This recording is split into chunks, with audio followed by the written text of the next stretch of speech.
Hello, everybody. Welcome to your live watch along of this the second leg of the playoff of semi-final between Nottingham Forest and Sheffield United. Forest have a 2-1 lead from the first leg when Sheffield United's back three literally gave Nottingham Forest 2 goals on a fucking plate. Hopefully they can turn over a 1-goal deficit, which I don't think they're going to do because their back three is going to cost them again. But right, we've seen games this season. You never know what can happen, but I don't see it. But we'll wait and see how the game plans out.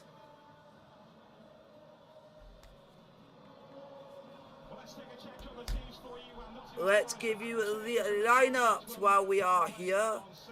The lineup starting with Sheffield United, which is Fortune, Bulldog, Basham, Egan, Robinson, the three that are literally going to crucify this team. Norton, Davids, Norwood, Fleckberg, Gibbs White, and Undai, if I've done that correctly. And on the bench is David, Richard Turnbull, Osborne, Ura, Movic, Hurahan, Jebson, and I don't know this guy. Oh, Uzla. Dave from the I've heard of, but I try my best. And for Sheffield, and for Nottingham Forest, you've got Samba, Spence, Worrell, Colback, Zinganago, Surridge, because I always get that mixed up. Johnson, Yates, McKenna, Cook, Gardner. On the bench is Hoover, Davids, some weird names, Cafu, Lolly, Maiten. They got some interesting names for both teams, but some of them I've never heard. And those are your teams to play Nottingham. Those are your teams for Nottingham Forest and for Sheffield United, folks. They can sing a way back. Sheffield United, like Forest, were down on their knees before the turn of the year, but now they're reaching for the stars. Reaching for the stars? They've now been in the Premier League for literally 2 decades, so they can shut the heck up.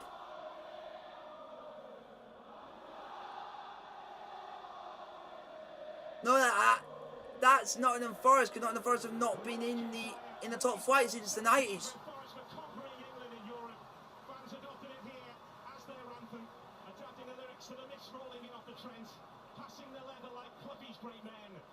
Football like champagne. Paul McCartney has hinted in the past that if Forest ever made it back to the top division, he would perform it here at the City Ground live. Wow, the rain's coming down now, folks. Oliver, who had an interesting day at Goodison Park at the weekend. Now for him, it's the Championship playoff semi-final, second leg. Sheffield United in the change strip, attacking the Trent end of the City Ground in the first half here. And a message of solidarity before kickoff. No discrimination against anyone. Kick-off in the semi-final second leg between Sheffield United and Nottingham Forest. Let's go, hopefully for a good game and a cracker. This now is knockout football. For one, Wembley Stadium of Dreams is waiting. For the other, this will be the end. And who knows if a chance like this will come around again. Well, just listen to the atmosphere. It is quite remarkable, I have to say. And this is an atmosphere that both sets of players are going to have to cope with. Kind of atmosphere that He managed to finish one, and that was because of Sheffield United's defence made an error.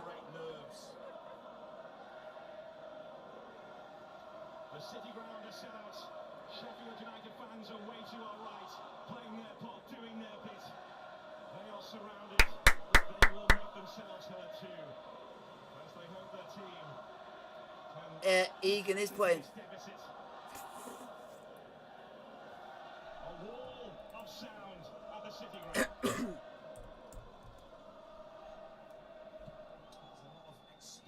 in those Sheffield United ranks, and they're going to need every... Yeah, you need experience, but you need to perform on the pitch. Have the same You can't... performance that they had against Saturday, otherwise their playoff dreams... Oh, they're waking up. What the referee? Stop being an idiot. Team Forest, he will know, will not be playing for a draw. wasn't it? Sander Berger. I think it kept his team in this tie. Robinson intervening there for Sheffield United. There's the former Forest man again. He's been quite vocal about Forest celebrations for the second goal of Bramall Lane. He felt they over-celebrated with Jack Robinson. Probably celebrated the same as Sheffield United would have had they scored a second goal to give themselves a 2-goal lead. That's Brennan Johnson, the man who scored the second at Bramall Lane. Norrington Davis making his way forward from Ah, shit. There's Joe Worrell. Now Chet Spence. Out to play from Spence. Liverpool style shite. Sinkernagel. That's Passion. There's the returning. Oh, not that kit. The rise from McKenna. Berger putting himself around and making a foul. Well, already I have to say, 2 minutes in, I'm seeing more aggression from Sheffield United, and that has been a main factor in why they've done so well. That's just a good away kit, that is. Gets them on the front foot, denies the opposition space, afforded Nottingham Forest way too much space at times at Bramall Lane. That's John Egan, who was pounced upon by You should not even be on the pitch. You're a shit shower shite and fuck off. Forest goal on Saturday. But he also made an important block too. John Egan shite is shit. My uncle, he doesn't like him because he makes too many mistakes and he should be let go. He's prone. Yates with eyes on it, but he was hunted down by No. the man in charge. There's Joe Worrell. Yeah. These two did set eyes on each other on Saturday. It was breathless, it was unrelenting, it was championship playoff football at its best. Neither side were prepared to take a step backwards. Sheffield United did start well, but were pushed back. This is what I want most teams in the leagues to do. Sponsor your local sponsors. Back them. And that's what Sheffield United have done. A local sponsor. A very positive manager, head coach is Steve Cooper, and he was delighted with the result and the performance. He very much is a performance-based coach. That's a ball. I want to see how good this Ndai is because supposedly he's a good talent. Robinson, who's forward here. That is it. That Ndai. Jai again, holding off Joe Worrell. No, that's his name, Ndai. I think that's how you pronounce it, Ndai. I've tried my best. It's been a good start from Sheffield United here, you know. All will be pleased. And I know that they used Jack Robinson's long throw on Saturday. Guys, put your question in the chat, like, subscribe if you are new to the channel. Trying to test Bruce Samba in the Nottingham Forest goal. Jack Robinson interview has reached the Forest fans, judging by the reaction from the Trent end. Robinson with that long throw, plenty of distance again. Forest labouring to clear, but they get the job done. There's Ollie Norwood. Stop playing, man. Davis, Surridge, Norrington Davis again. That's Yates.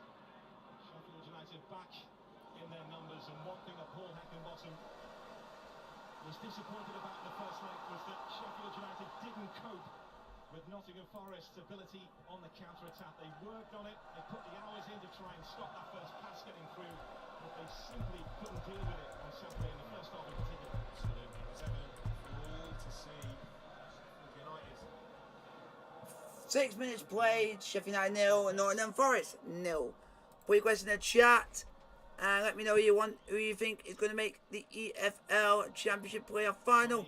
Nottingham Forest or Sheffield United. Egan again. McKenna again. That's Norwood. Sunderberger. His big pal, Erling Haaland, will be joining him in English football next season. Haaland's father Come on. played here in Nottingham Forest. Fleck. Yeah, it's due to the weather.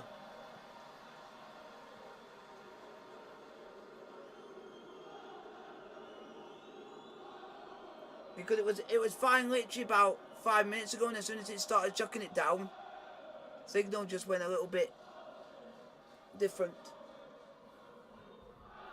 Gibbs White and John very close to each other there. They are two players who do like to come to the ball.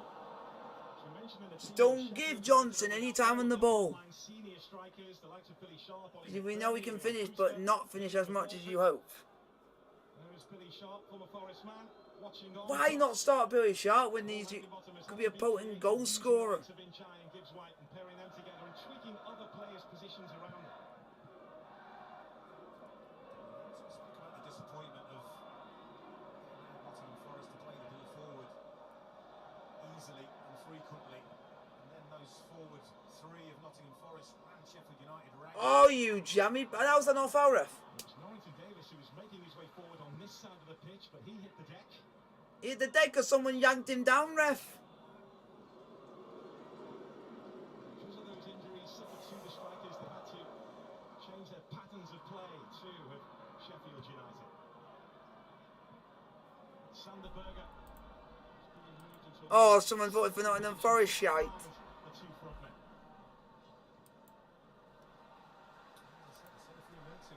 Come on. Pleased, 8 minutes in here.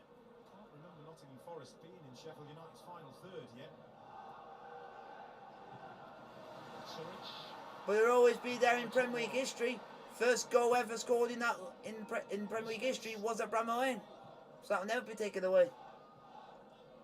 Spence again trying to turn away from Norrington Davis. Well, that's twice. The ball went into. You gotta be shit if you've been. You gotta be. You gotta be shit if you're been in the playoff 9 times and you've never got promoted in none of them.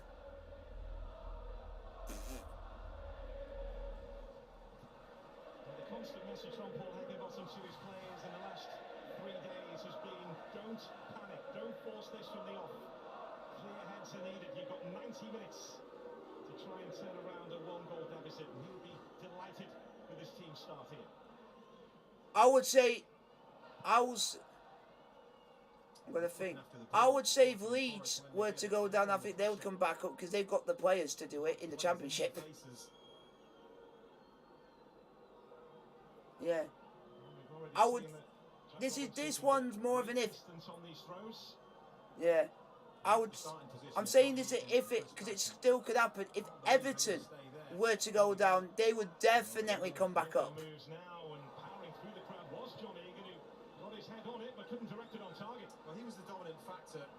But the only problem is with that team is like you said with Leeds, would all their players want to play second tier football in England?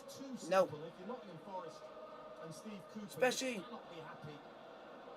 Especially like Richarlison. He would want to be playing at the highest level, and the highest levels in the Premier League. Moving the ball out from the back, trying to get themselves up the But pitch. that's when you can find out if players are committed to want. You've got relegated that are committed to getting you back. Play that way when it's on. We spoke about Reece Norrington Davis going in tight on Jed Spence. Well, George Baldock just done exactly the same on Jack Colback, giving those Because it was the same. It was the same with Chelsea when we were in that transfer ban. Which players were committed to the club through it and who were willing to play for the club, and nearly the entire squad were through it. There's Gibbs White. Southampton, get it! What we're going to do quickly, folks, is we're going to have a little bit of a switch around. We're going to quickly have a look at Southampton, Liverpool quickly, because we're going to have a look and see what has happened. We're going to have a little bit of a switch up for about a few minutes so we can see what's happened. Because I'm a little bit behind on it.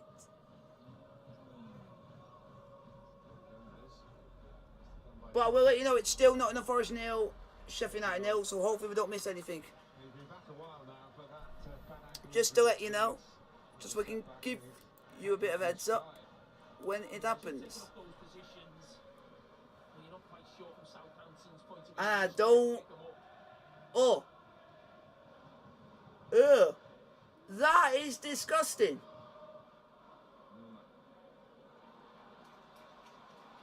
It looks like someone's vomit on their shirt. No, that Liverpool kick looks like it looks like vomit. Oh! Oh! What a goal, Edmund! And that Liverpool shite. Title's going to City now. Southampton trying to take advantage of the changes. Jurgen Klopp just frustrated. No, we felt.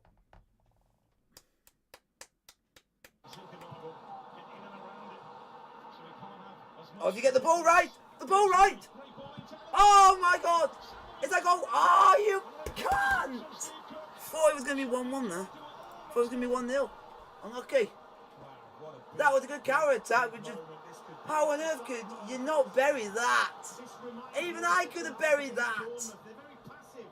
They're not looking after the ball, and that's allowing Sheffield United in. And what a ball that is from Morgan. If you went in it first time and chipped it over the keeper, you would have scored. Concentrates on hitting the target. Doesn't really try and place it in either corner. Just thinks if he hits the target, he scores. But oh, you stupid gadget hand! Stupid gadget hand of Samba. You're not David De Gea. This now is Spence. As Forest look to try and announce their arrival in this second leg. Sheffield United are on top. But this is Brennan Johnson. Robinson. Oh, I don't give a shit. See, you're going to win the league.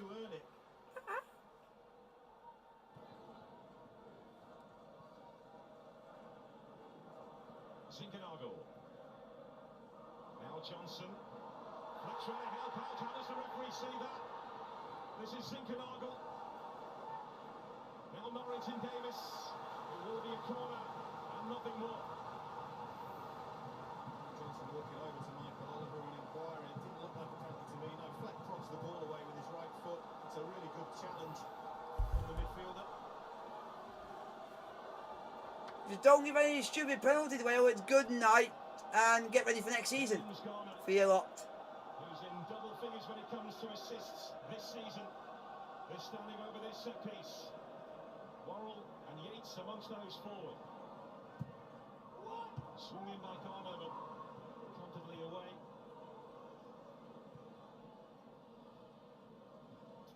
Sheffield United, you need to get Morgan Gibbs White or some money. Surely done by Brice Samba. But Wolves will never let him go because it'll be stupid. There's Surridge. Worrell again, who is Forest through and through. John Egan. Oh, shit pass. There's Fleck. There's an energy to Sheffield United. There really is. I felt the opposite on Saturday. Oh, you blind or something. He must need some glasses, does Luke? In many respects, it's a second chance this for Sheffield United because Forest could have been out of sight with the chances they had. Boo! What happened on Saturday was Nottingham Forest played so well that they made the Bramall Lane supporters edgy. Come on, United. I'll tell you what, first rumblings from the Forest fans here.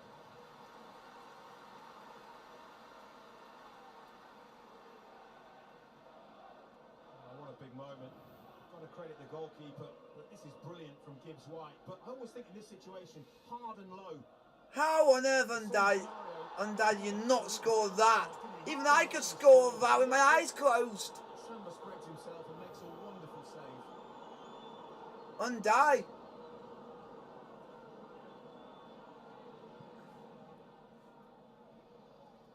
Well, somebody get lost in the crowd for Sheffield United's goal at the weekend, which held the deficit. It was come up with a big moment there, and Michael Oliver on the scene as Today is going to be even more stress because it's Chesterfield's playoff game a week today. The stress. Now even more stress. I don't know. There's going to be plenty enough. Halifax Town.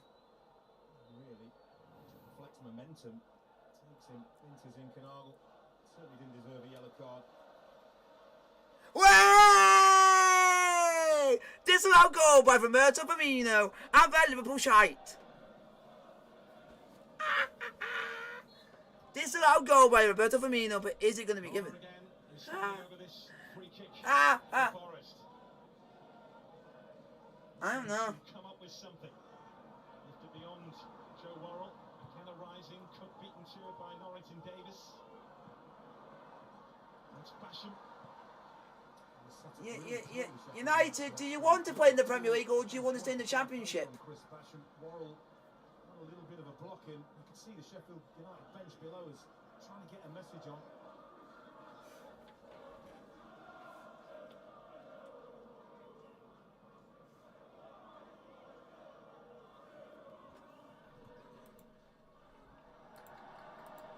Colback unable to get to that.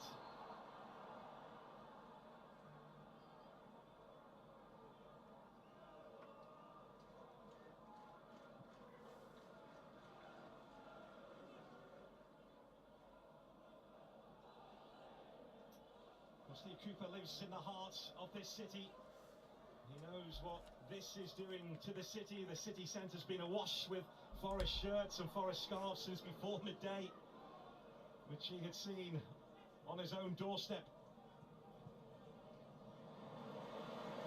And his team are just beginning to grow into this contest now. Settle down a little bit. Do you want to play in the Premier League or do you want to just fuck up and be in the Championship? Oh, that's a shit pass.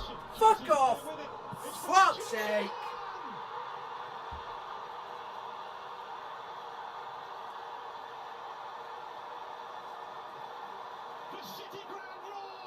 That's it. There's no point even watching the rest of the game. It's fucking done. Fuck's sake, man. He's in the middle of the bedlam again. Whoever the defender is, piss off. You're shite. Fuck off. Go and find a new club. Your wages are going to be docked. Good night and bye-bye.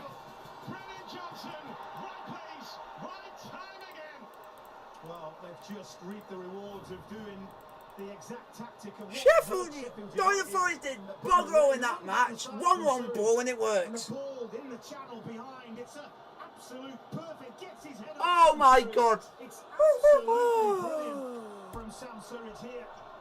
In behind Basham. Watch this. Why two of you go to him and leave one player free? It's a question of One of you go to another and one of you go to him. What a bunch of Sheffield United cunts. He certainly can.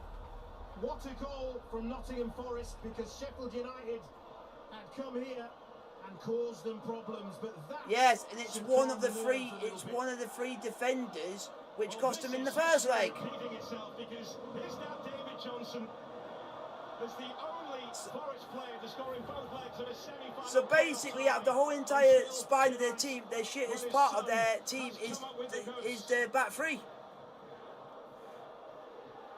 The rest of it is absolutely spot on. It's just the back. was for 15 minutes. A few of them might have been biting their fingernails a little bit. David Johnson, yeah. Particularly Yeah. Hillerman and Jai had Think- that glorious opportunity. Yeah, and This game is all about Forest. being clinical. We have and to being say Forest in ruthless that when respect. chances come your way. Hillerman and Jai wasn't. And Brennan Johnson Because I certainly was. think you might be right with Preston. Here is Illuminati. Sheffield United just need to clear their But I won't. They've made But you also got to think how good Huddersfield are. away by Cook. But you have to say, from Brendan Johnson's perspective, two classy finishes over the two legs. He's on the slide and he knows Yeah. that he needs the contact. My word, he gets the contact. There's such ferocity on it. Yeah, but No goalkeeper in the world going to stop for Nottingham Forest, they've got a couple of good players. For Huddersfield, they've only got one good player in their team, which is Jordan Rhodes, who gets their goals. So they have to rely on like one player. And his dad could Look not at that, be 50 goals and 167 appearances for Nottingham Forest. That's not bad going in your career.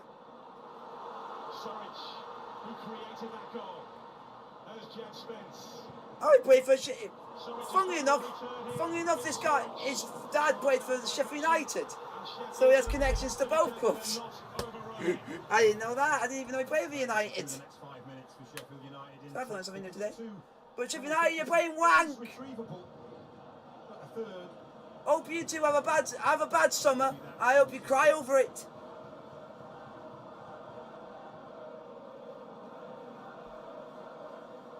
Is it getting worse for Liverpool now? Is it getting worse for Liverpool?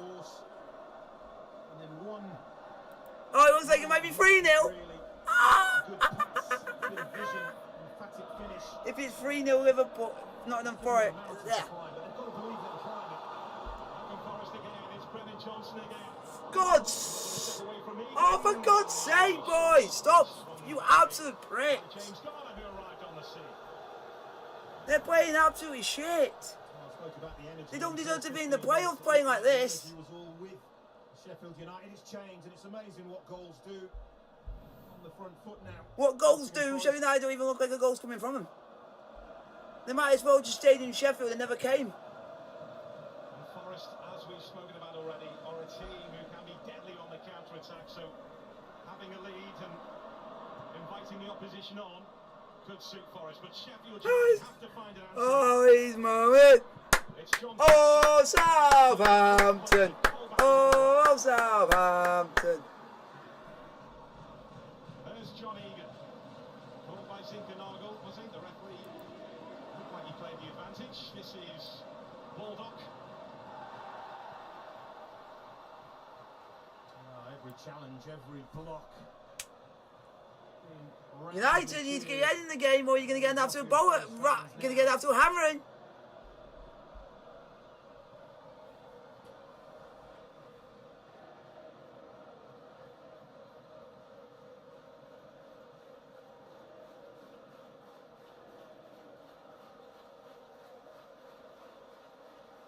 The Forest half of this city is dreaming. That's Fleck.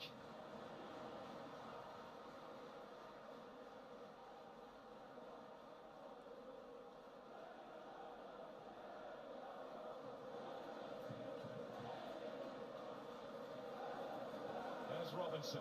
Now Norrington Davis. Spence was there to greet him. Oh, it's a goal! Goal! Goal for Liverpool.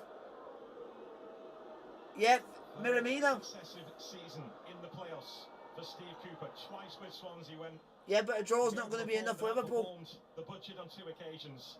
Twice though he's fallen in the playoffs. If Liverpool Twice don't the win, the league title's going to go into Man City. Record that is. Swansea had no right to be anywhere near those playoffs, and neither did Nottingham Forest. Let's have it right. They were bottom of the table when he took over. It's quite remarkable where he's got them to. A chance here for Robinson to come up with something. He's on the launch pad again. And Liverpool's last game is Wolves, and Wolves is not going to be easy because Wolves are fighting for a European place. So they've got something on the line as well if it ends up that way. So it's not going to be easy for Liverpool because they're going to be up against a team with something to play for. So they know they won't have it easy.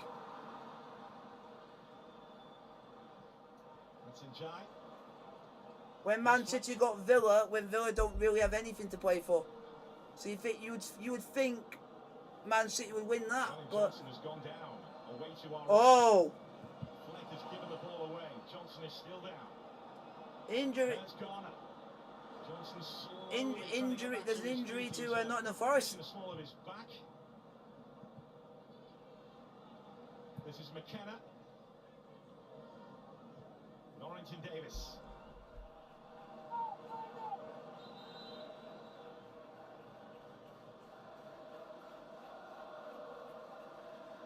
A little thumbs up from Graham Johnson. Just took a blow to the small of the back.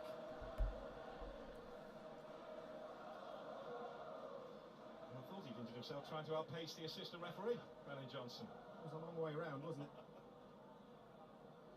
An opportunity for Paul Heckingbottom just to try and reorganise as well. Try and motivate his players. Haven't done too much wrong.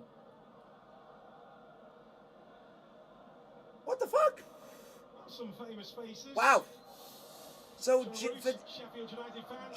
Joe Root and Stuart Broad are in the crowd. One's a Forest fan in Stuart Broad, and Joe Root's a Sheffield United fan. The happier right now. Looks like he doesn't Yeah. want to get too excited And to his mate, doesn't he? I didn't even know this. Paul Higginbottom's assistant is Jack Lester. To come back on. This is Norrington Davis. And Chai. Gibbs White is waiting in the middle. And Chai Well, it's is that. into a space Not here. when you got Harry Maguire in that team, you won't. Because Harry Maguire just makes that team shit. Well, that's a little bit of a gamble by Ryan Yates, and that should be off the table given the circumstances. We didn't see it before that. Gave the ball back to Sheffield United.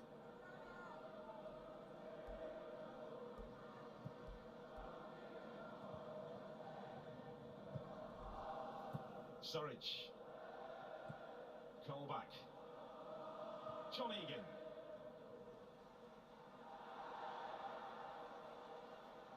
Sheffield United were 17th on the morning of Paul Heckingbottom's first game in charge back in November.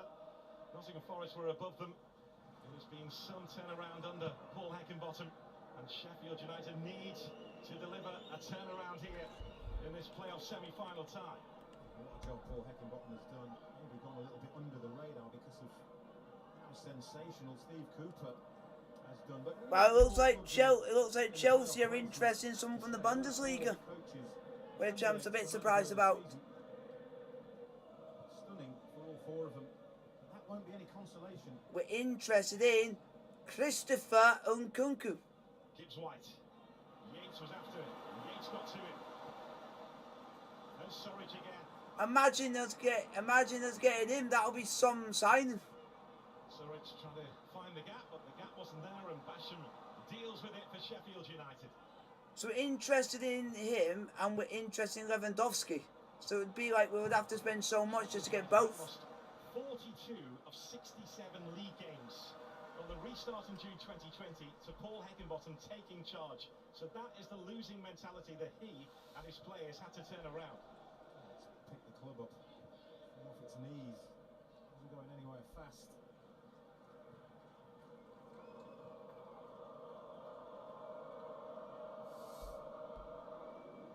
Gutted though, really, the first real attacking moment from Nottingham Forest. Cost his team a goal. Sanderberger looking to change things. Oh, you shit! Norwegian prick. John Egan. Don't give the ball to Egan. He'll just lose you the ball again. Closing in. That's what Forest did so well in the first leg at the weekend, where Sheffield United did ask them questions. The whole back three is shite.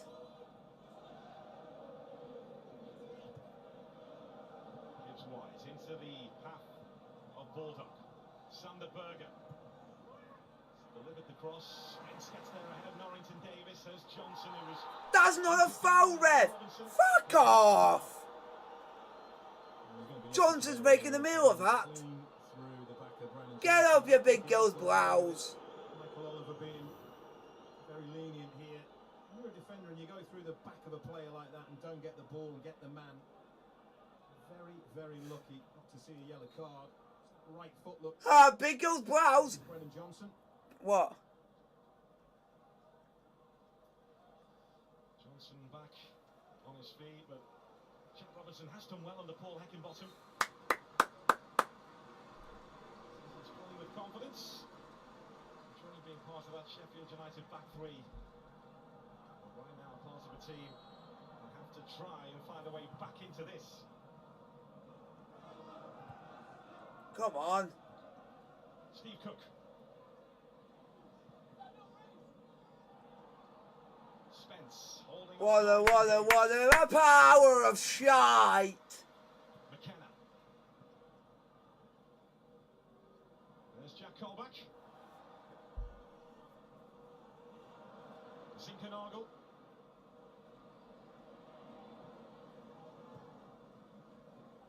Zinkernagel again to Yates. Zinkernagel once more. McKenna stepping forward, trying to shake off Gibbs White. Colback. keep a longer in the way. And he will bring play to a halt. It's interesting to see who he gives the ball back to here. Welcome back to the Championship, Michael. We ain't going down with just staying in the same league.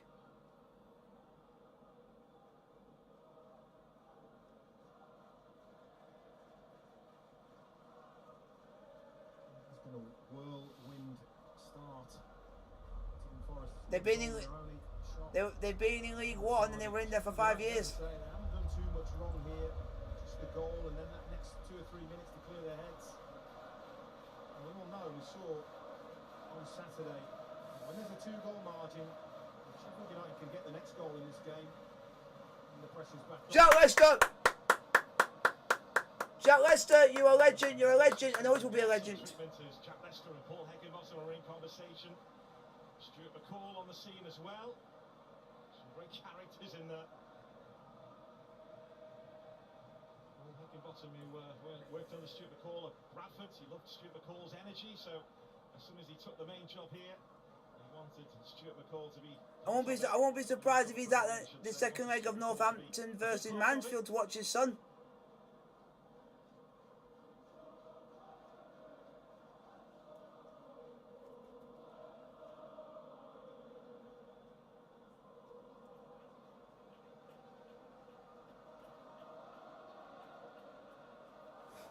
Jack Lester, I bow. I bow. I bow. What a legend. Boo! Go on, Wickham! Go on, Wickham! Go on, Wickham! And come on, Northampton! Stop Mansfield and stop the Mansfield cunts! In the League 2 playoff semi-final second leg, Mansfield with the advantage. And on Thursday, Port Vale host Swindon. 7:30 Sky Sports Football. Swindon leading by 2-1. And on Thursday, Villa against Sean Dyche, legend, nothing other but a legend. Chesterfield, because it's the club he spent most of his career with. Alongside Ian Woan and Steve Stone, and used to live in the same house as Roy Keane and Sean Dyche. And there's also another Chesterfield legend, but on the managerial staff, Jack Lester. To be spot on. Woo! But he also came through Nottingham Forest ranks. That's Joe Worrell, who is closed down by Jai. But of course, there have been Trent End tales that have passed here, the likes of Roy Keane, Stuart Pearce, Des Walker, Gary Birtles, so many... Hey, Forest, you're gonna bottle it! One mistake, and it all come crumbling down. This current crop, who they hope will lead them back to the top division. John McGovern, one of the famous faces here tonight. Forever in history, those players that you mentioned. Wonderful era for the club. I'll tell you what, if these Let's change. Oh yeah, I forgot to change this. It will be a nice part of Nottingham Forest history as well. And one thing that Steve Cooper has done, he's embraced the history. He's been out with the legends who like to... Who scored for Forest? Brendan Johnson, shite. Thankfully, Steve Cooper's not picked up Gary Birtles' dress sense.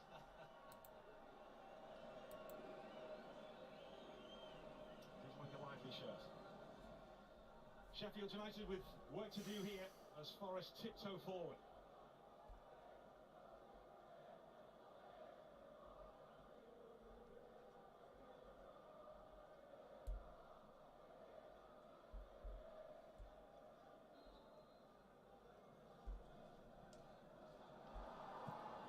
Swartz claiming he was impeded, but the referee having none of it. Then Worrell and Njai come together. Well, Paul Heckingbottom is going mad. The fourth official below us here, and I can understand why. Joe Worrell has just rugby tackled Iliman and Jai. Yeah, Nottingham Forest getting away with absolute murder. I thought that there would have been communication between the officials there, but I can understand his annoyance at that.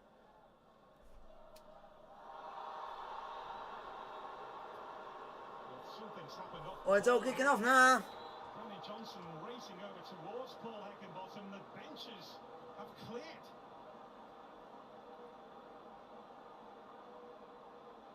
Well, Well, something has led to this, and the officials have got plenty of sorting out to do by the looks of it. Well, it involved Jet Spence and Paul Heckingbottom, didn't it, really? And Jet Spence, he's got a big grin on his face, seeing the funny side of it. I think Paul Heckingbottom, because he'd been taking his time with the throw-ins, Jet Spence, I think that was annoying Paul Heckingbottom, who thrust the ball into his midriff. Passions are high, and there'd be something wrong if they weren't high. Paul Heckingbottom called over to Michael Oliver, who has the yellow card in hand.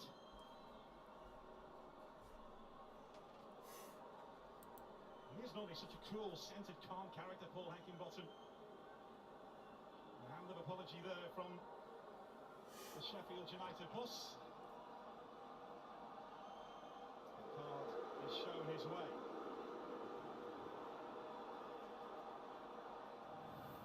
And this is the reason why.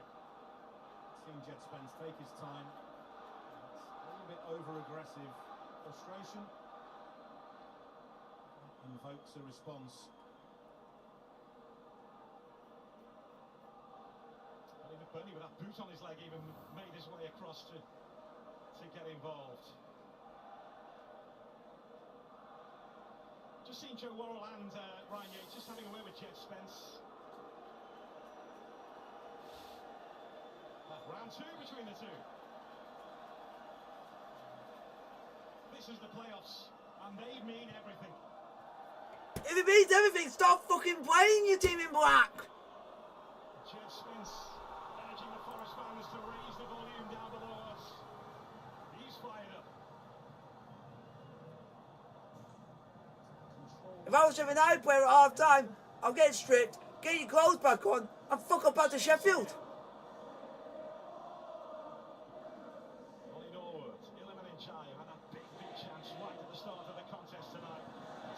That is a shit ball, man. It's not a difficult pass either. You know how quick Sander Berger is when he gets up and running. He wasn't given a chance there. These are the situations that Sheffield United really now have to improve upon. Come on.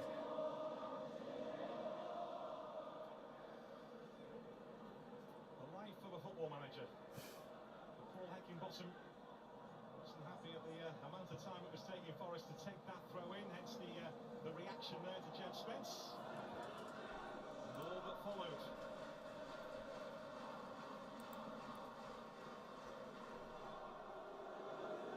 Robinson. Now it's Brennan Johnson, who slips on the AstroTurf and hits the deck again, but he's bounced back to his feet. Come on, do something, you bunch of idiots. Storage is waiting in the middle, and it goes beyond him. They're trying their best, but it's not good enough. Nottingham Forest have got Sheffield United right where they want them. Skill. Jack Robinson. Oh, you do all you do all the hard work, Robinson, but then you can't cross the ball. You absolute pillock. Fucking hell. This team's gonna give me a heart attack. By the way, they're playing Heart Attack FC. Opportunity to remove you from this field, because this is a hostile, high voltage environment. It's very easy to get carried away in atmospheres like this. It is a wall of hostility which is facing Sheffield United. But they have to somehow find a way back to keep their season alive. Norwood in strongly on Ghana. There's Yates.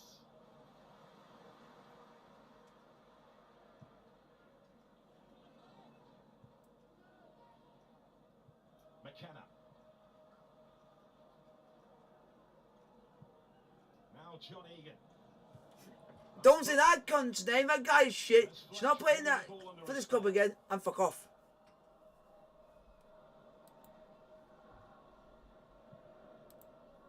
Forward by Egan. He picked out Njai, who links up with... Go on, Njai, do something. The Blades looking for a little bit of magic here. Norrington Davis. Oh, for God's sake. Well by McKenna. Johnson. Get those free cuts over to the defence. Defence is wank. Go on. John Fleck. Fuck off, John Fleck. And now Gibbs White getting involved with Colback as Johnson's Fucking hell. And Michael Oliver and his officials are having to use all of their experience here. Like I said, if you're a Nottingham Forest player, do not get involved. Simple as that. John Fleck blocks him off. He's looking at him, runs into him.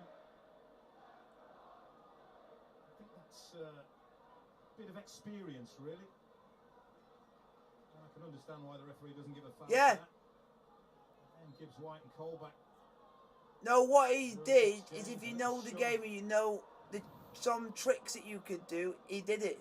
Is he was being clever enough to use his muscle to basically just shoulder barge him and did it cleverly so it didn't look like it was a foul. The call has just been pushed back into his technical area by Graham Scott. He's making his feelings known. You just got to be more strength and don't be weak. And you won't get bullied like that. Enjoy with the flick. But those two do have a good relationship. They do have a good combination. They hit it off as soon as Morgan Gibbs White arrived on the scene at Bramall Lane. There's a transfer element and Jai to be selfish. Come on. 1v1, take the defender on, get a shot away.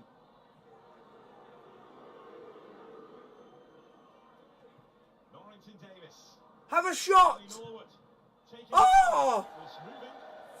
We're not good enough, Norwood shite. There was a lot of movement on that strike. That's exactly what Oliver Norwood intended. The only thing... Not good, Norwood shite. He had an attempt, but wasn't good enough.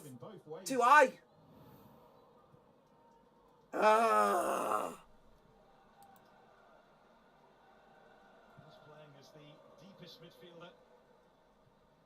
The heart of the engine room for Sheffield United, which is where he tends to play when Sander Berger is operating further ahead, just behind the front two. Come on. That's Egan.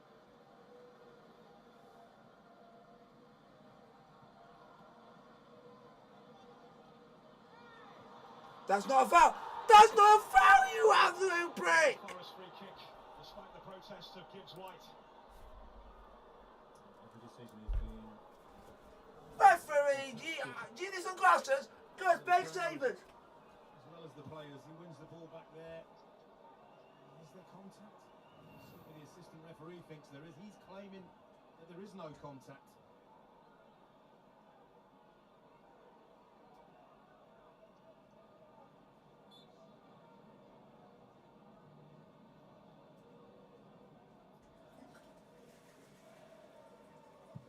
It's been frantic. It's been feisty. This is Forest against Sheffield United for a place at Wembley in the Championship playoff final. And at the moment, Forest have the golden ticket in their hand as we head into 3 additional minutes.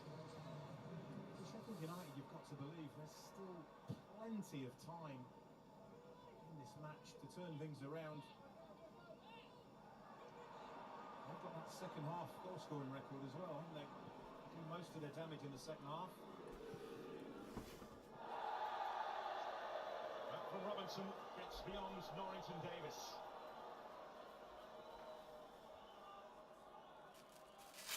Just one thing that was loud. What Sheffield United do know is that Forest are very comfortable without the ball, waiting to pounce on the counter-attack as we saw in the first leg. And as we've seen the season of the Just Sheffield United are pissing me fucking off. Ah. they also like to do Sheffield their United damage pissing with me the ball off. as well. The way they're fucking playing is a disgrace to Sheffield, disgrace to the When they city. can. It's an excellent record, isn't it? They've scored first, game management, as you say, teams go chasing, and that leaves them exposed to Nottingham Forest in their brilliant counter-attacking football.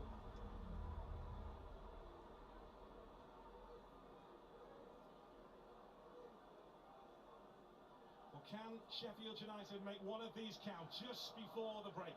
Yite! Inside the City ground. Chris Basham at the far post. Almost everybody. Oh, don't say Chris Basham. That guy's a useless waste of space. Away by Steve Cook. Fucking hell! Stop being offside, stop giving fouls away, and stop playing fucking football, you black bastards! Sander Berger felt his shirt was being pulled. Fucking hell. And that's not me being racist, folks. That is me because the team are wearing black Was the one as their complaining. kit. He's not looking at the ball, he's holding Surridge, wrestle each other, and that is what the assistant referee sees. It's the assistant referee that gives this decision. Just on the far side, you'll see him, there you go, raise that flag. Forest this time caught offside.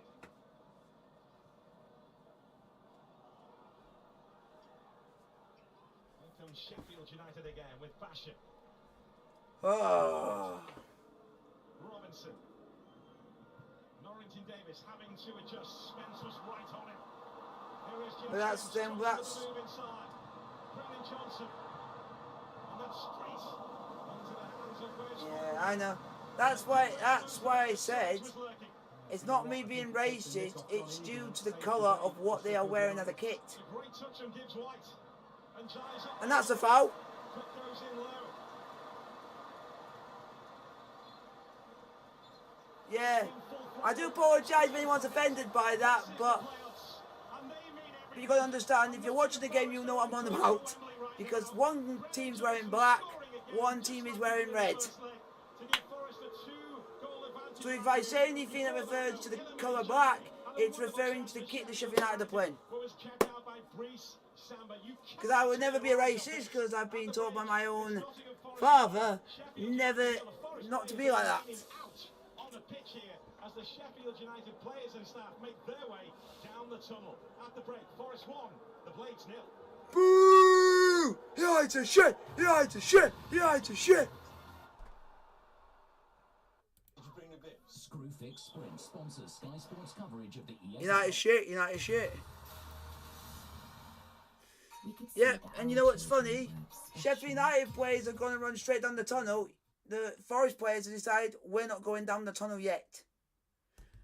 Because they don't want to cause any more, they don't want any more arguments or anything going on in the tunnel. Especially after the incident with Eggenbottom when he tried to put the ball richly in someone's stomach. You would understand they would still be angry over that. But it's Sheffield United 0. Nottingham Forest 1, 3-1 aggregate to Nottingham Forest at half blooming time. And it's half time in the Premier League. Liverpool 1, Southampton 1. Which at the moment, if it says like that, Man City are champions. I'll be back in about a few minutes, folks. I've got to pop off.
back, folks. It is half time.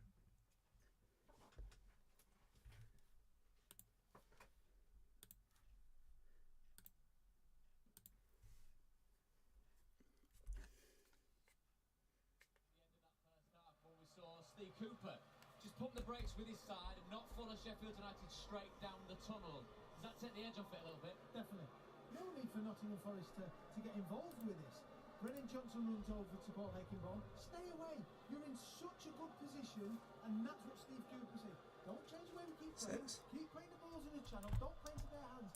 Their wing backs are going tight to Jake Spencer and Jack Colback.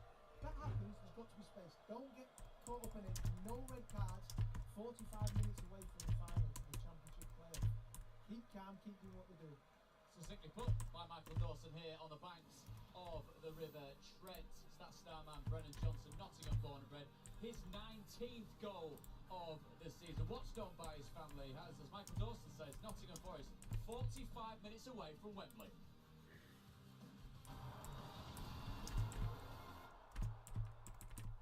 Screwfix Sprint sponsors Sky Sports coverage of the EFL.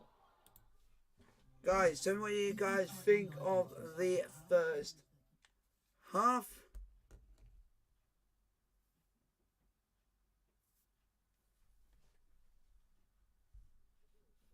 Yeah.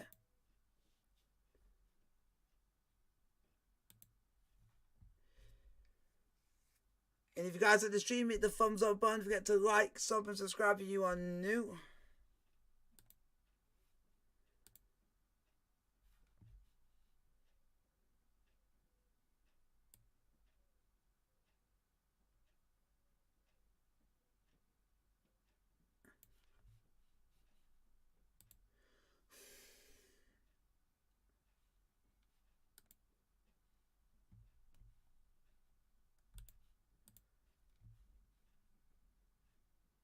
See if we can get some other stuff up while it's half time. Let's have a look.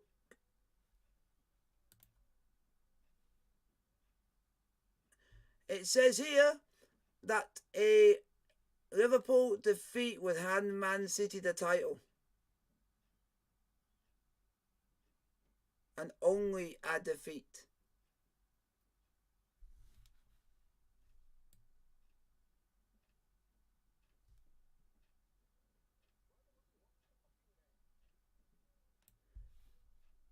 And someone said, oh, this was yesterday when Arsenal played Newcastle. When they had an interview, Granit Xhaka said, Arsenal don't deserve Champions League. If you're nervous, stay home.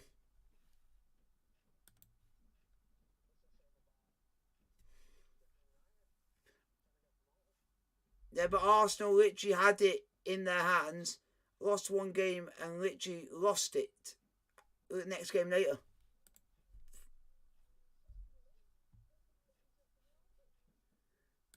They said they was already lost after the first leg.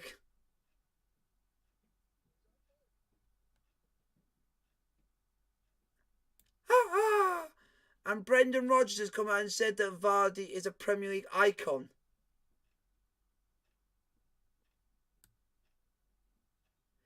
If he's an icon, yeah, because he's basically giving people at non-league level thinking if he can go and achieve something like that, it can happen to anyone.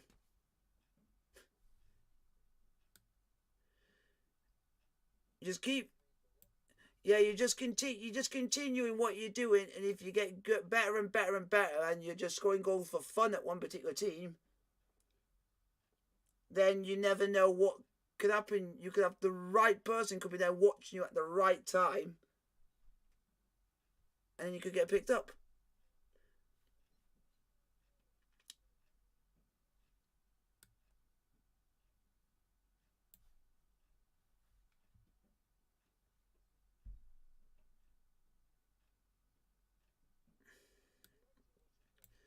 Yes, I did. I said Johnston, but I think it was ages ago. I said that.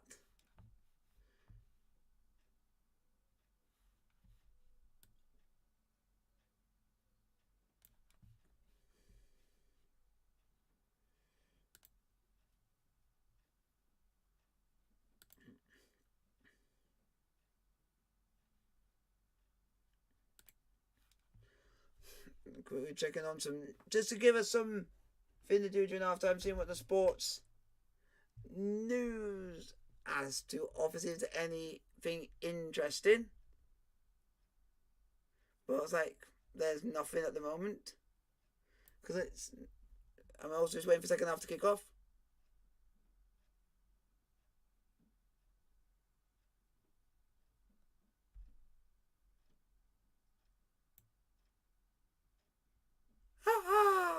Nah,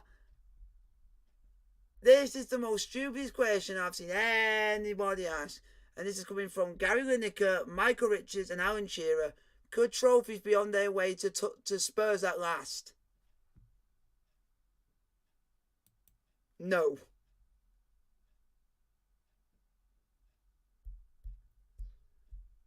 They only rely on 2 players.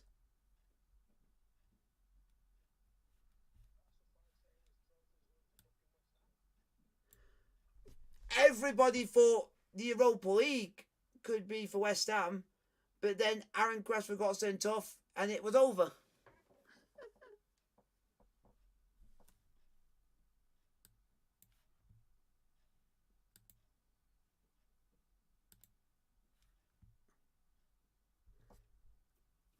Well, so it looks like the race for Lewandowski could be between Barcelona and Chelsea.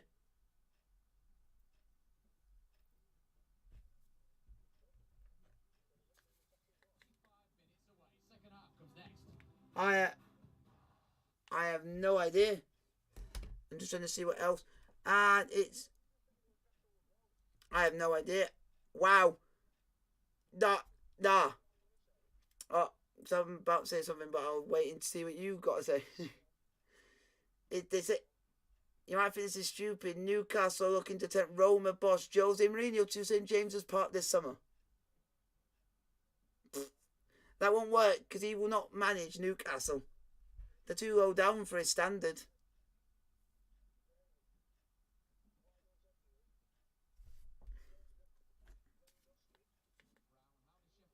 What could potentially be the last 45 minutes of their season? Well, they've got to go for it. Like they did in the first half there. They had those He'll stay. We'll go 2 up front. Because imagine that, Lewandowski and Lukaku playing together. You got pace and you got strength. You've got to believe in himself. That man Gibbs White in the picture. Can he create an angle? Because you believe if he gets the opportunity, I believe he'll score.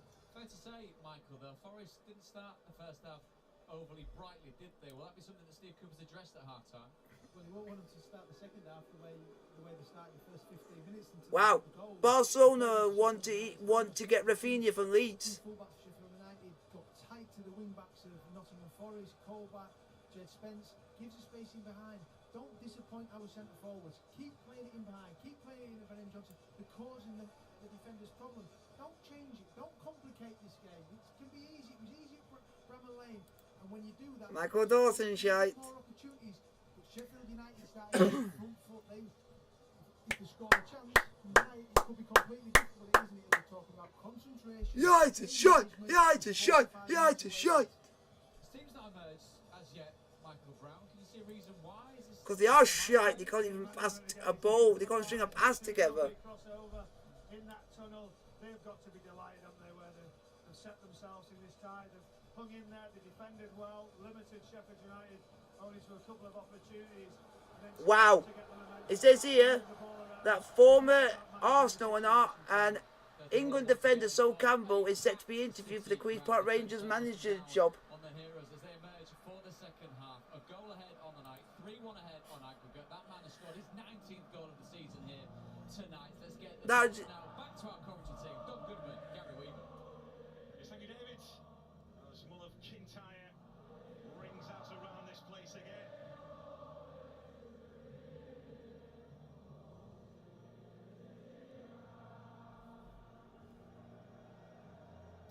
We have to see Paul Heckingbottom staring down the Forest fans who are giving him stick as he walked back out for the Second half is on the way. 1-0 to Nottingham Forest. 3-1 inaccurate to Nottingham Forest. That's a foul. it doesn't appeal because there's no contact, but I tell you what, there very easily could have been contact. The Forest defenders do really well not to hang a leg there. See Colback pulled out of the challenge. Wise decision. The Blades attacking the end where they're Sheffield United. Oh, that's the ball. And this is Gibbs White again. Oh, lucky bastard. And Jai roll back to Fleck. Oh, that's shit. Samba. Comes on his right foot, which is not Ah. the strongest. Absolute shit shot from John Fleck, that was. Can't control it, but again, just like the first half, opening exchanges on the front foot, Sheffield United.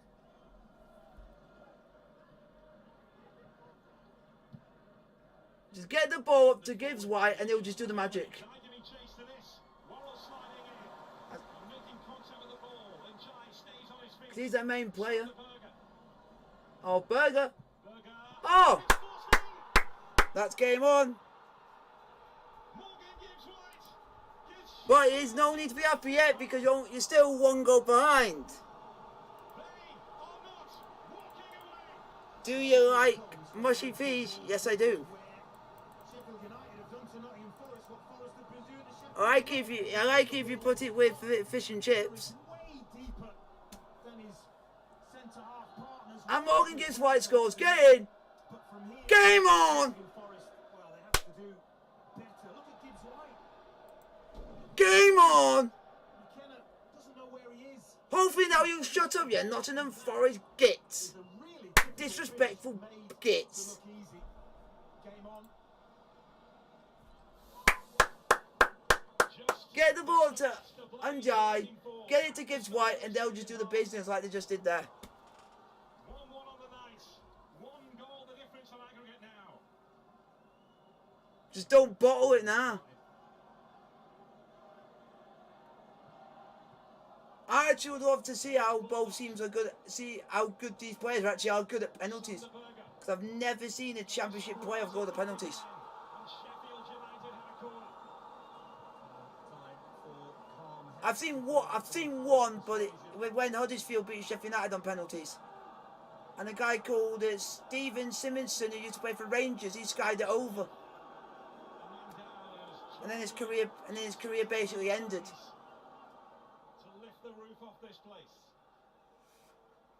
No, his career ended at Rangers because he did something quite bad in a particular game, which basically ended his career. It's a dream start to the second half.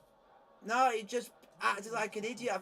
I don't know what he did. He just did something in the game against Motherwell, and then so somehow no one heard from him again after that, playing for Rangers. And sent back in and behind for another corner. At the weekend, they caused so many problems from set pieces. And it was nearly a second for Sheffield United. Ooh, unlucky. It hits Ilman and Jai this, you know. Is it on time? It is his own player. Get out of the way. In that angle. Chance though. Ah. The Blades have come roaring out of the blocks at the start of this second half. Over the head of East. Yes, oh! Cross rising to, it's got behind for another. Another corner. God. United. Keep on the pressure. Your hats, people. Hold on to your hats. This tie is far from over. Forest heads, isn't it? James Garner could have gone anywhere.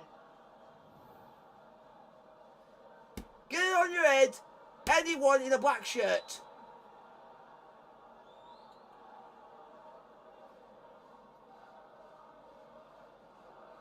With some sorting out to do with Njai and Jed Spence before Fleck can take this corner.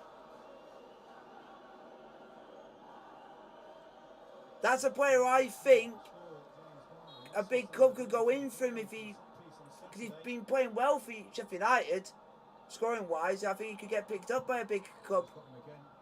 Fleck in towards Sander Berger. Keep it in. Oh, you wasted that, you prick. Three. You know the hard work and you waste it. What an absolute idiot. The wrestling match.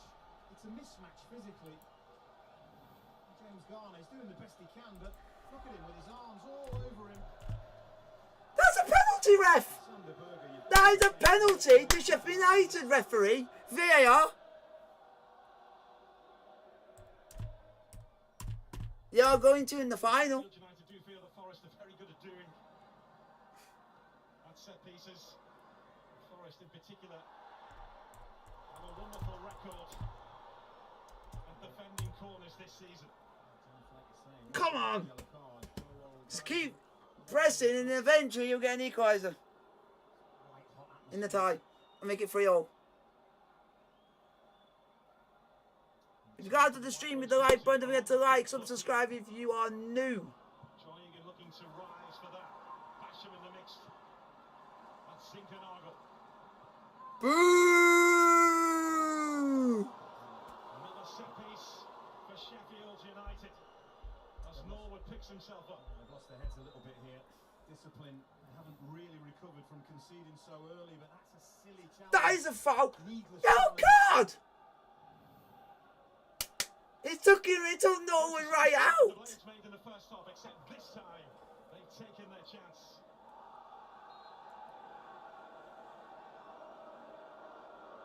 The mood has changed inside the City ground as Norwood. Go on. Yes. Oh. Oh, another corner. John Egan was waiting to pounce, but Sturridge has put it behind.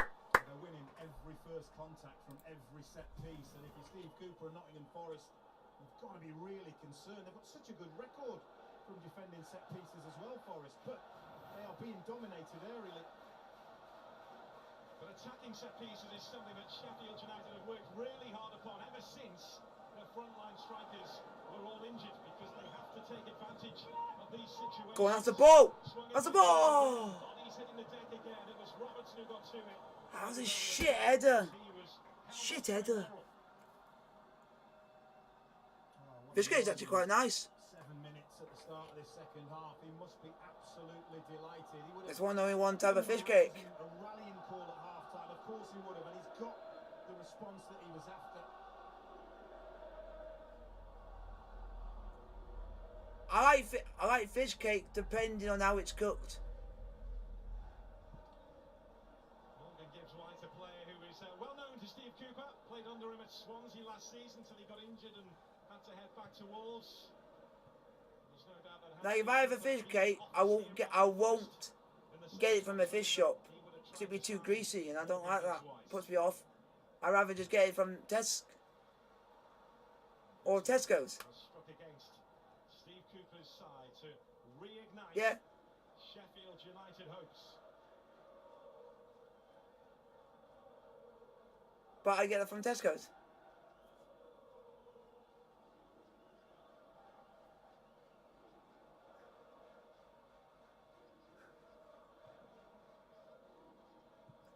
Ghana. I don't regularly have fish. I have fish bites. That's what Nottingham Forest need to do. They need to get the ball at that end of the pitch, and do that very easily by turning Sheffield United centre. And that's a treat ever so often, like once a month.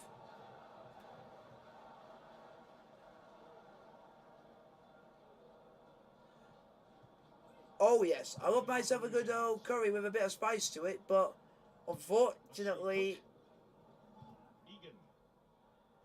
Ghana. No foul on Brennan Johnson despite the protests. oh, They've been consistent Yes, with I've- tackles with his yes, I have that. contacts. They've been letting them go. and that's not a foul. Brendan Johnson, stone your feet.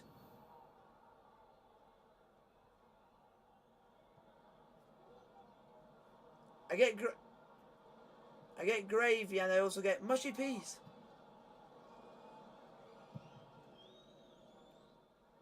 I'll get, if they don't have any mushy peas available, then I'll get beans, because sometimes they might have run out of one thing, so I'll get the other. Sheffield United having recently signed a new 2-year deal. Big part of their headline grabbing rise from the third Because we have a fish shop just down the road from us that's very popular, but through to West Foderingham. just we don't have it that much, because a lot of their but even before you eat it, your hands are covered in grease from the pan that you're carrying home. That's why we don't have it from that takeaway as much, because it's just too much, and you might understand, it ruins the experience and ruins the taste. Link up with Johnson. That's why most of the time if we have fish and chips, it would just be what we've just bought and have it on a Friday. Just because we know we're not going to have that. That's Robinson. Like I said, that's all you've got to do for Forest. Turn them, because that's the worst you're going to get. It's the central defenders kicking the Oh, it's ball out pizza. for I have Forest. pizza on a Tuesday. Well, what Forest wanted to do at the weekend Come on! in the first leg was to isolate United! with their front three. We did see them do that, particularly in the first half. And Oh, that's a shit pass. again tonight, trying to turn. And it is still Liverpool 1, Southampton 1. That's Basham. It's away from But the only way Man City can win the league tonight is Southampton have got to score. Again. The last 5 minutes, just settle down a little bit. As I say, that's because they've got the ball at the other end of the pitch. It's going to the last day with, don't know how many points will be in it because the update, it won't be 1 point. I think it might be for at least 2. Or is it going to be? I think. Well, there has been so much going on in this game. If you are a Sky Q customer, Yep. So it'd be 2 points the difference. see highlights of the game. What's happened so far? So it would mean now if it stays like this, City can afford to get a point at Villa, and that will be enough.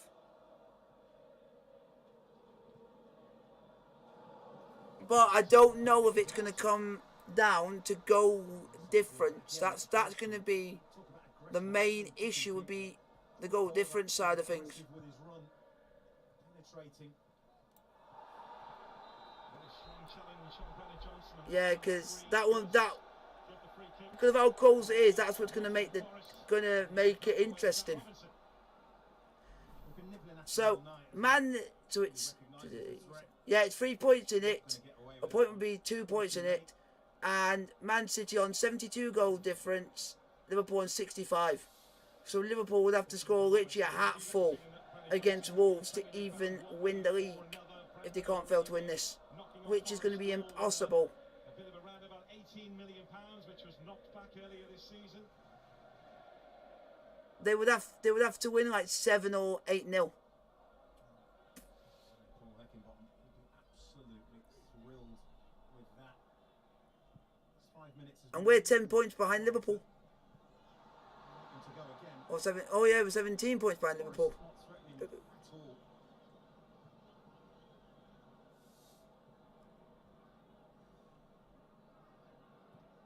Egan into Berger. But the one thing that's helped us out for us staying in the top 4 was that our goal difference was superior to everyone else. Start of the season. So it would make it harder for anyone to overtake us if it came down to goal difference. It would be physically 42, and the nearest to us is Spurs, and they're on 24, which is half of what we got. Yeah, that and Arsenal have only got 9. Picking up the baton. Smuggle it through. There's Egan. Norrington Davis. Egan has stayed forward and is waiting in the box. He'll have to retreat now. This is Yates driving Forest up the pitch, but Norwood steps in. Gibbs White. Morrell stepping in this time. Whoever has hit the like button, thank you very much for the like. All over the place. A free kick to Sheffield United. It's an excellent tackle from Ollie Norwood. I highly appreciate it. Joe Worrell Go on, United. now, but Go on. losing out. Corner. Come on. Game on. Stop getting scared. Stop getting scared, Forest. Imagine he's going to pile this under the crossbar on Samba. That's how they got the goal Yep. the weekend.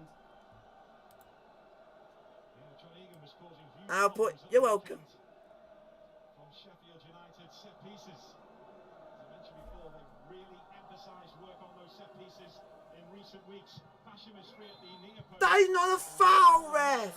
It's a free kick to Forest. I think Segan arguably went down. Yeah. Cook was down. 2 Forest players were down as this was all unfolding. It's Steve Cook, they block him off. I don't see too much wrong with that, I've got to be honest with you. That was a perfectly legitimate play. Nottingham Forest players, you need to learn to stay on your feet.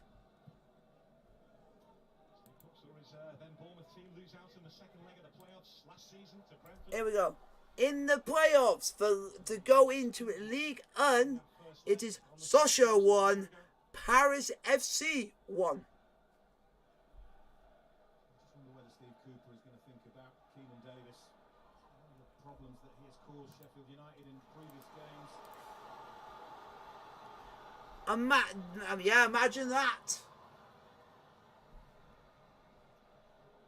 That would.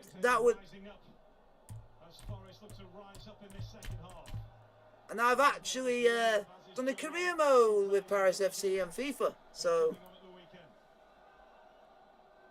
not this year, but I had the last FIFA I did.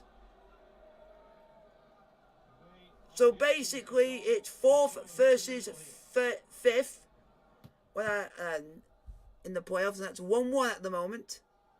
Worrell breaks towards the near post. It's gone towards that far post, and Steve Cook. So disappointed, turned away, really disappointed in that delivery. Overhit. Opportunity missed. Wow, that is some record to have. Paris FC are unbeaten in 17 home games.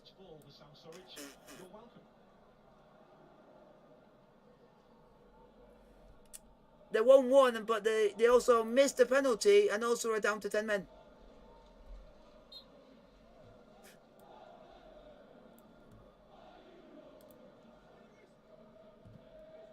So the winner of this game will play Sochaux. Oh no, Auxerre in the next round.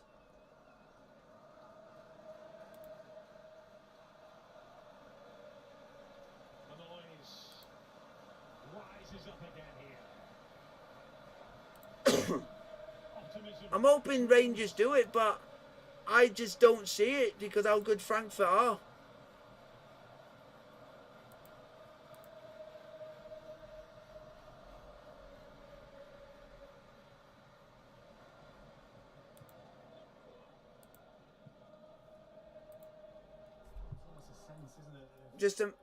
I'm just imagining this happening, but I don't want it to happen. But when I do, when I don't. Imagine it being a Rangers-Liverpool Super Cup. But the only thing is, I won't want that to happen because we've still wanted the end of it from Luke about Liverpool being champions of Europe, and I don't want to hear that from Liverpool shite.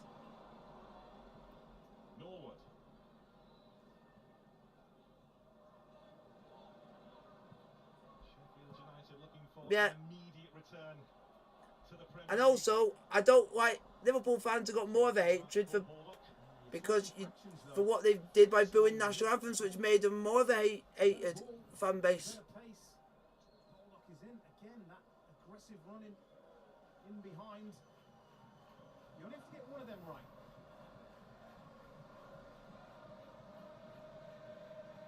Nope. They were saying, I was watching something about it, and they were saying that the other fans were being respecting the national anthem, and the other fans, our fans, reacted to the boos by literally being like, what are you doing that for, sort of thing, and giving them gestures into like, why are you doing that, why are you being disrespectful? He's trying to use his body between man and ball, but Robinson spins him a little bit. Spence commits the foul.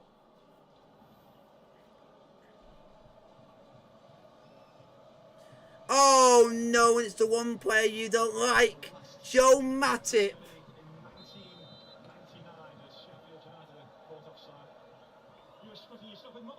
Except I only like Liverpool players who play for them when they play internationally, because they seem to play better.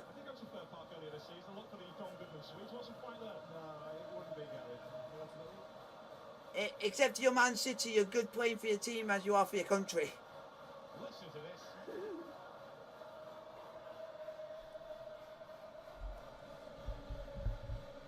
So it looks like it's going to go down to the final day. That's what a possible if Southampton can get a goal, but I can see Southampton doing it. It's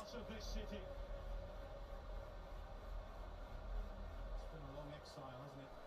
23 years.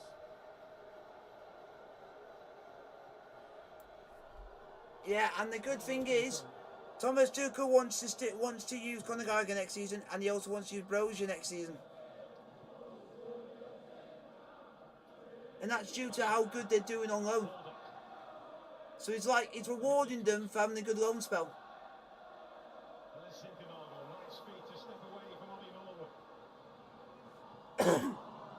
I'm hoping that the goal that the Liverpool scored wasn't a lucky goal.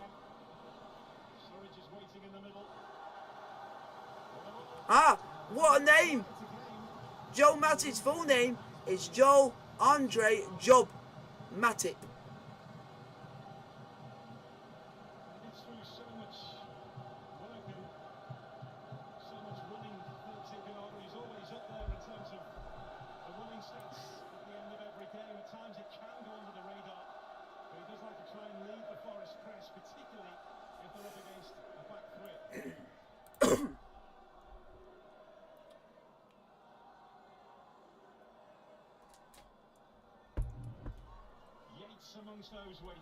Come on, defend this. Get out! Well done, Bodrion. Well done.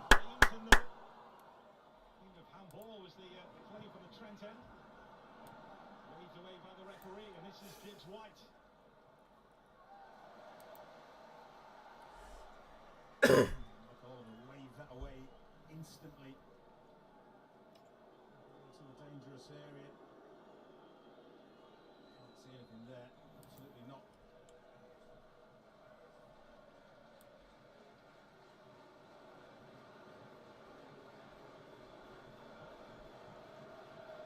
Jack Robinson makes his way forward again Wow, Joe Matip scored a header. with his long throw. One goal the difference as we head into the final quarter of this second leg. Wow. And Tamika's got an assist. Leading goes down. Norrington Davis on the retreat.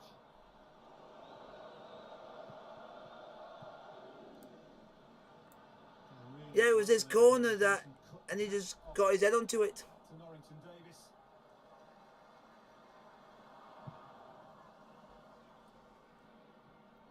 Egan. Come on, you just need another goal. Sheffield United and Southampton, please. A totally different type of a game tonight, isn't it, compared to Saturday at Bramall Lane? And it had to be for Sheffield United to have a sniff. Ooh. Gibbs White. McKenna in the way. What the fuck? Sheffield United's kit, the new kit for Sheffield looks shit. But the design looks different. But I don't like the away kit. The away kit looks awful. Oh my god, it makes me want to vomit. No, it does. It's ridiculous. I don't like it. It's disgusting. It is awful. Ugh.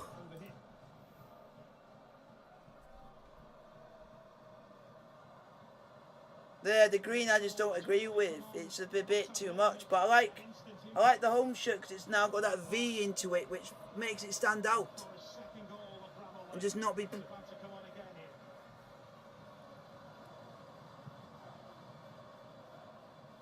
And we want you to get fit for next season and start scoring and win us the National League next season. Come on, Gushamanga. Change they made at the weekend. Hasn't been able to influence, has he really? Anywhere near as much as But if we're not and we get promoted, you can go and win us League 2. Well, he's only just passing through here at the moment on loan from Watford's Philip Sinkenagel. But he's in the heart of those Come on, Southampton. at the City Ground. Nah, nah, nah, nah. Joe Lolly comes on. Come on, Southampton. Score, please. And Sheffield United, can you please score? But it doesn't look more likely than you're going to get a goal. Another one. Been at the peak of his powers this season, Joe Lolly. But the Forest fans know exactly what he is capable of when he is at full throttle.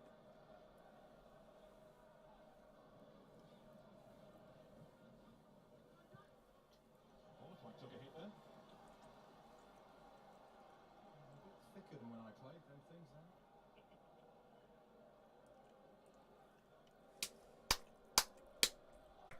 Jets fence.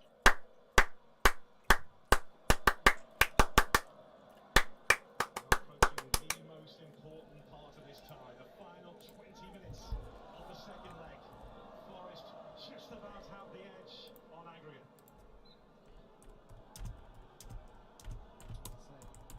Very different. Sheffield United it is that have created a better of the chances, Sovereign and not had too much to do.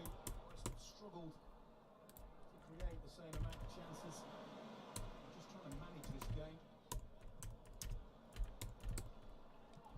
It's their fifth playoff campaign. They've never been promoted through the playoffs or reached the final. And in terms of never being promoted through the playoffs, Sheffield United can tell a similar story. This is their 9th playoff campaign. Normally, the mention of playoffs sends a shiver down the spine of both sets of fans. It has to change sooner or later, doesn't it? And that will point everybody in the direction of Brentford, who had really suffered and then went and won a playoff, wouldn't you know it? Yeah, I think Preston too a few years ago. Yeah. These statistics, these records, they're there to be broken, aren't they? They're just to annoy people.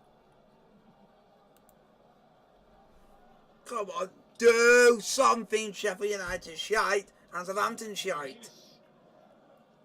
Is being readied by Forest. I would absolutely laugh if Southampton were to score a 90-minute equaliser and give Man City the lead right at the end. That would just be the most laughable thing on planet Earth. Elegance, but he's also got that raw power, pace, trickery. They'll be thinking if Villarreal can score goals against Liverpool, so can they. He's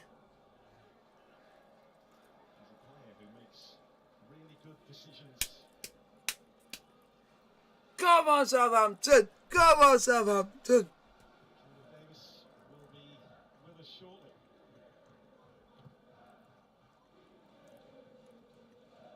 Header from Gibbs White has Illiman in Jai. And Jai again. Sheffield United! Sheffield United! Hold off Joe Lolly. Yes. There's Egan. Sheffield United! Norrington Davis. Come on. It's Johnson, but it gets away from him. He's hardly had a kick, has he, in the second half? Brennan Johnson, same with Sam Sturridge and Zinkernagel for that matter, and that's really highlighting that Sheffield United have been the ones in the ascendancy. They need to find another goal. Bashir.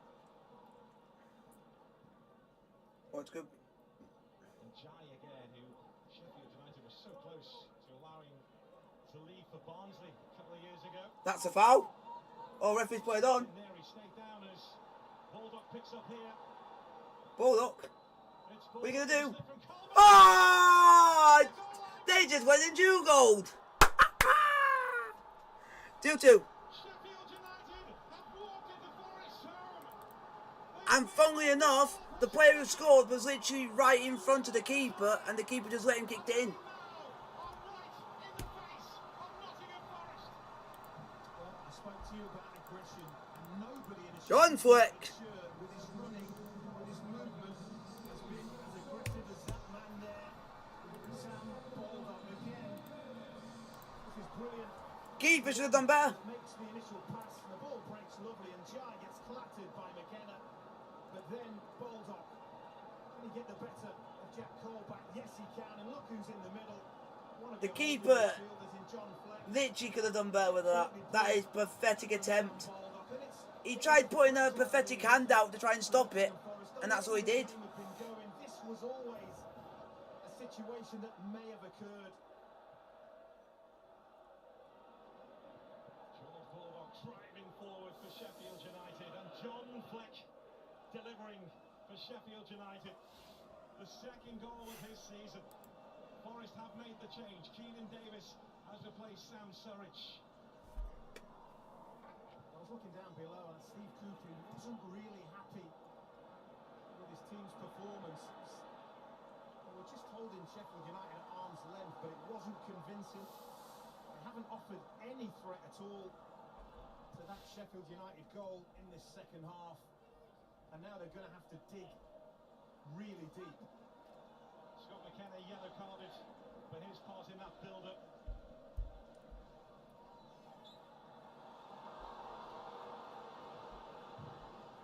Sometimes one of the hardest things in football is to change momentum. When a game's momentum changes, very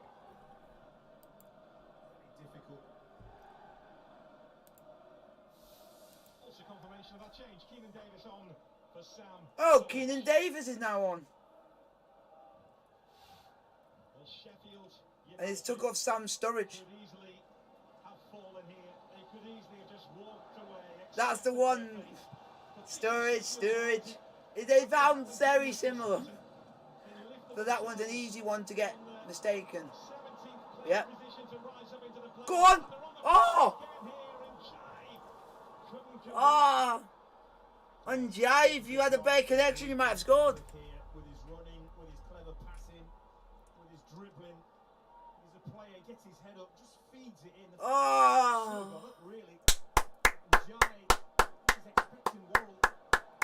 Comes to him awkwardly, doesn't it, on the half volley on his weaker left side, but it's a big chance. They're not a bad team when they get going, but are shit when they're not performing. Bramall Lane continues, or at full voice away to our right.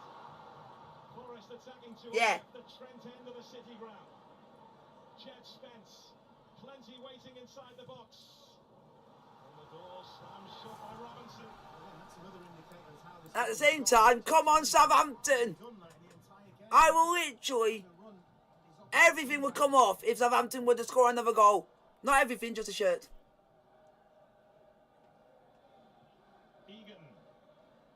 I can't because it's on Now TV and I can only be on 2 devices. And my dad's watching on one of them. And Samba can't get to it. Oh! Goes behind for a corner. Dad's watching Sheffield United. Weaker side, but this is a huge gamble. Got to look where your goalkeeper is. I think he passes it a little bit blind. One of Nottingham Forest defenders did a back pass and he scored an own goal. Section of these Sheffield United fans with their hearts in their mouths here. There's never a sign of where Forest are at right now. Rattled by Sheffield United.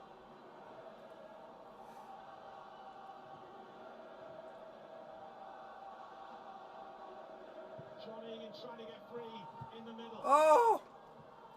That's Fleck arriving on the scene. Sanderberger. We're 12 minutes away, plus additional time from extra time. Sanderberger. Oh! Hold back in the way. That's Garner. I didn't see this coming at half time. Allowing Sheffield United to dominate possession, dominate territory. Forwards ball in. Looks like we'll try and make this interesting. Ball gives White. Oh, unlucky. Brilliant. Gives White. It's the round of applause. Come on, Southampton, please get an equaliser. When his team is throwing from that scenario, chasing lost causes. Which I don't even see happening. If ever statistics gave you a clear indication about dominance, and right there on front of you. Put it in the box. Oh, Samba shite.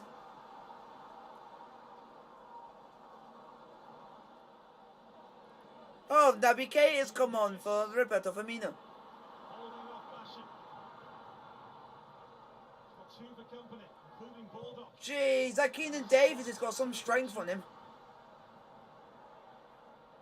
Keenan Davis driving Nottingham Forest. He came up against 2 Sheffield United defenders and literally brushed them off.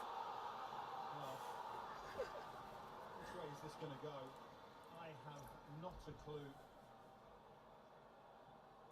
Oh, don't make me think about that. No. I was about to say, thanks for the insight. The rage that would come out of me would be absolutely the worst thing in my life. And this is why the playoffs have been English football's greatest creation. This tie is anyone's. Garner in towards that near post. Referee spotted it as well. Yeah, goal kick. Thank you, ref. Well, take a breath and hang on.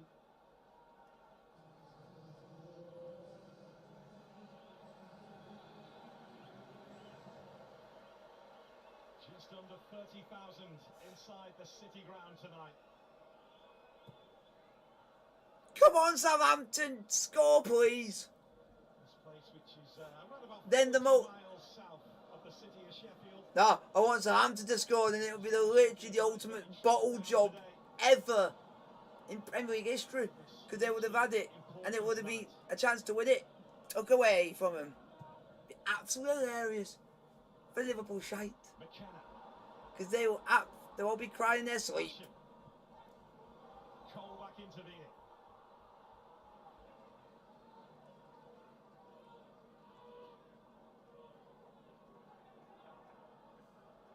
Well, you can see that the mood has changed. David Johnson's part of the ground in particular. No words necessary, is there?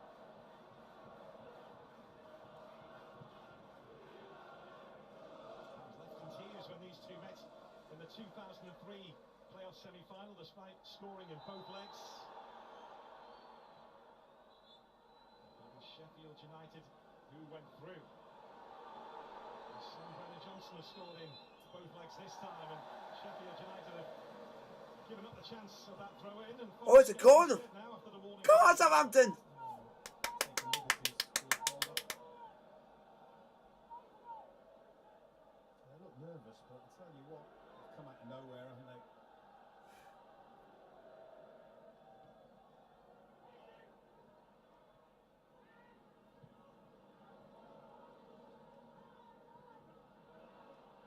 Colback.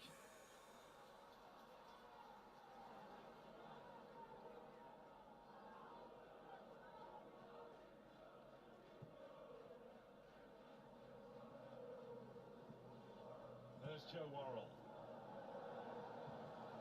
So to play on the Forest captain. Forest have been used to big one-off games here this season. The FA Cup encounters when Steve Cooper outwitted Mikel Arteta and Brendan Rodgers, Arsenal and Leicester. And they pushed Liverpool all the way in the FA Cup quarter-final here to Liverpool, the only team to have beaten Nottingham Forest here at the City ground in this calendar year. It's on 15.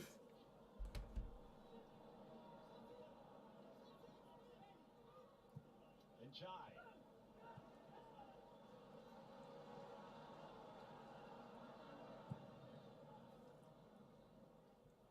Bulldog. Well, the contrast between the first leg and tonight is dramatic. This was their average positions last Saturday. Carnage all over the place. Second highest further forward was your right wing back. But look at that, the spaces, the distance. That's a foul, referee, of the Sheffield United player. Oh, you absolute idiot.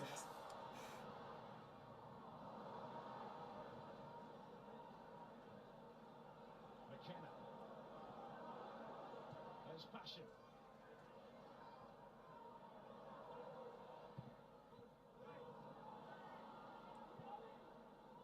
Oh!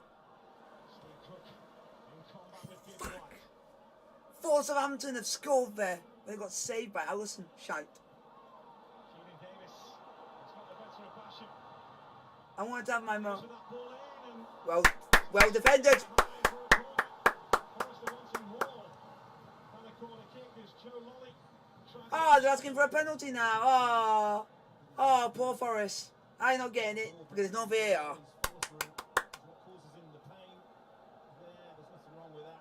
Trying to block it, Jack Robinson.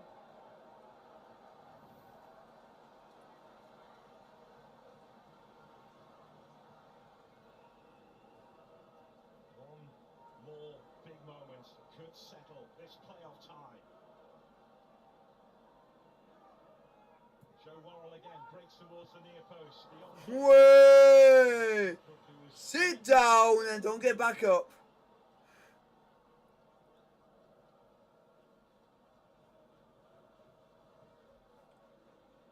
It's been a difficult watch for him, really. So fluid. Just a few days ago, I kind of thought once they got their noses in front, they had that 5, 6, 7 minute period where they were so on top. But credit to Sheffield United. They never once lost the faith.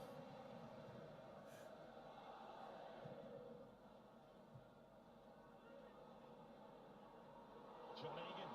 Davis counters upon that. Don't! From Egan. Keenan Davis. What a block.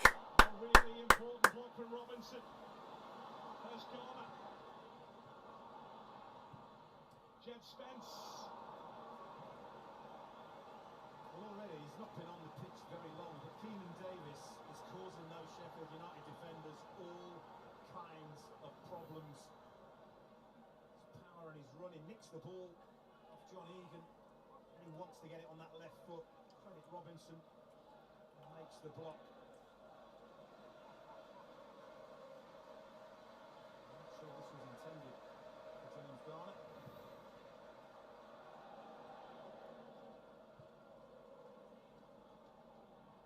Come on, Southampton. Robinson again. Do it now. Involved. I'll absolutely laugh. That's McKenna. Njai to Gibbs White and Sander Berger giving chase to this. Gibbs White in the middle. Oh. Nudged away by Joe Worrell. Baldock. Berger again. Yes. Goes in Shoot. up against Baldock. Offside. He was never offside, ref. What have you seen, Linesman? Do you need some glasses? Threat, isn't it? Down the side. So he made lots of runs and passes were overhit, but he kept going. Eventually got his reward. The unbearable tension of the playoffs, but the playoffs are unmissable.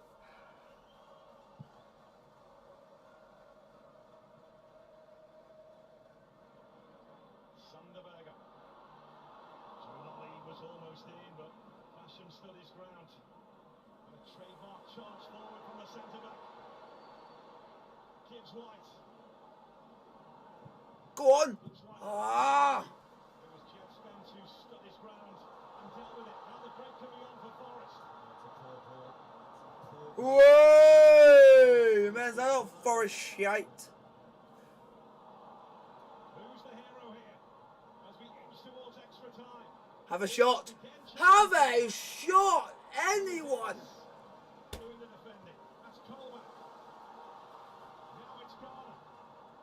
Don't let that ginger git score, please. The game's got stretched now. It's gone into a bit of a basketball game. Oh, you're now just giving the ball back. Oh, just put the ball outside, out of play. Well done.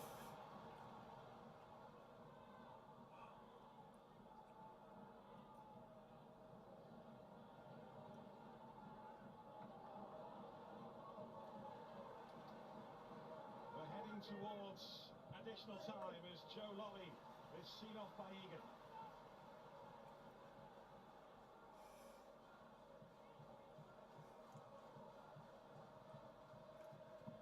Colback.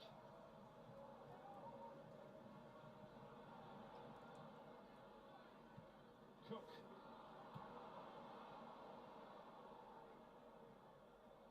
McKenna getting the better of Gibbs White.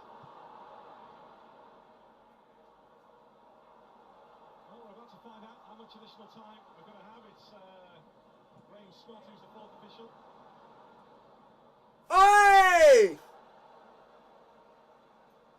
And it's 2 additional minutes at the end of the 90. Well, Joe Worrell committed a cynical foul, yellow card. And more importantly than the yellow card is he's given Sheffield United a set-piece opportunity here. Yeah, it's all over. Liverpool won at 2-1. possession is going forward. Is John Egan going to go forward, or are they going to try and... And Liverpool had 24 shots that entire game. No. Egan, he's got to go forward. And only 5 were on target.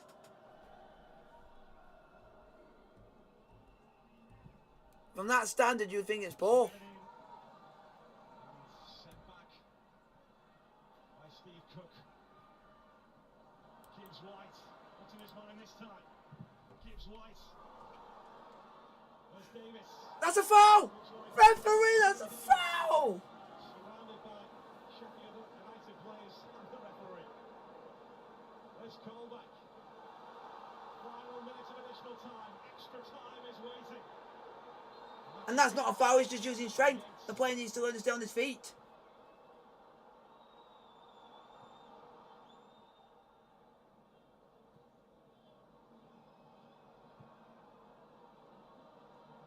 If you can't win it, don't lose it. Not now. Seems to be the message. But extra time.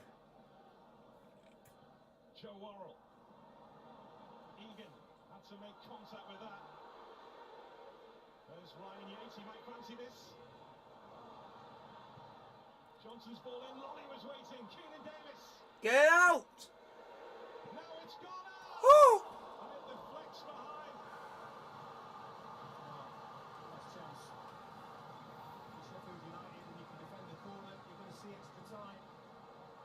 Forest won't settle for that. Good defending. Robinson, that is on target. This will be it. In front of the Trent end. Forest with this corner. Ryan Yates at the near post and Worrell, who was seen off. The chaos then never lets you down, and we will head into extra time at the City Ground because Sheffield Full time, folks. We've got extra time going, but it's 2-1 on the nut to Sheffield United, 3-2 on aggregate to Forest. Brennan Johnson have Oh, it's 3-3. ahead and gave them a 2-goal advantage on aggregate, but Sheffield United It's 3-3. 3-3. It's 3-3. 3-3.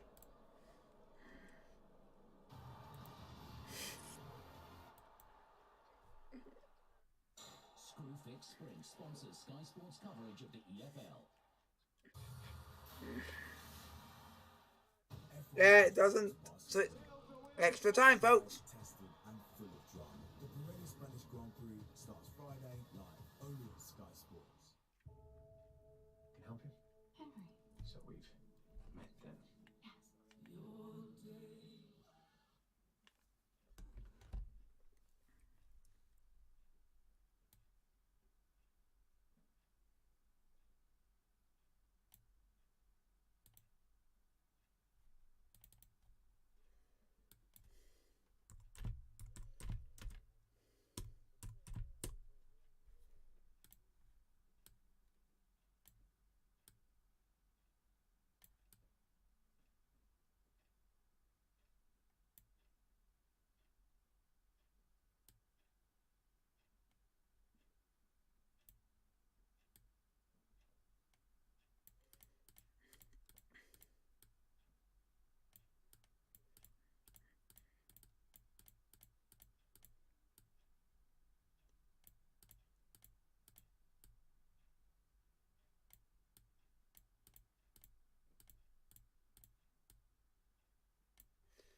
Extra time in the playoff second leg. We're just waiting for the first of extra time to get on the way.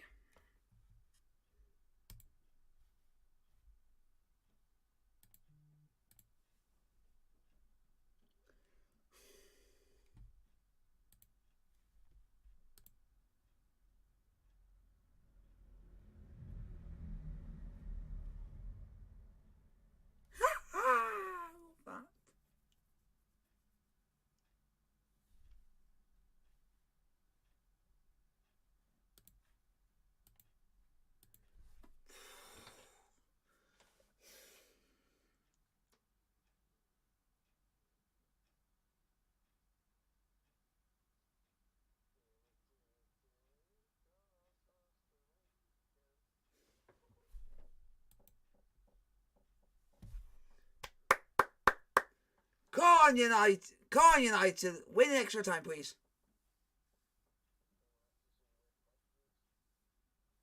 What?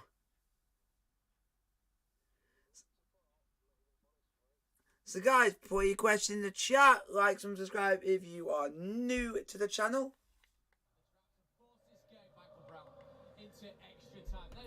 He's that one who supports Stockport County shite. What type of performance they needed. It was a relentless one right at the start of the second half. The tempo, the pace that they delivered. Gibbs White with that bit of quality. George Baldock, determination all around the pitch.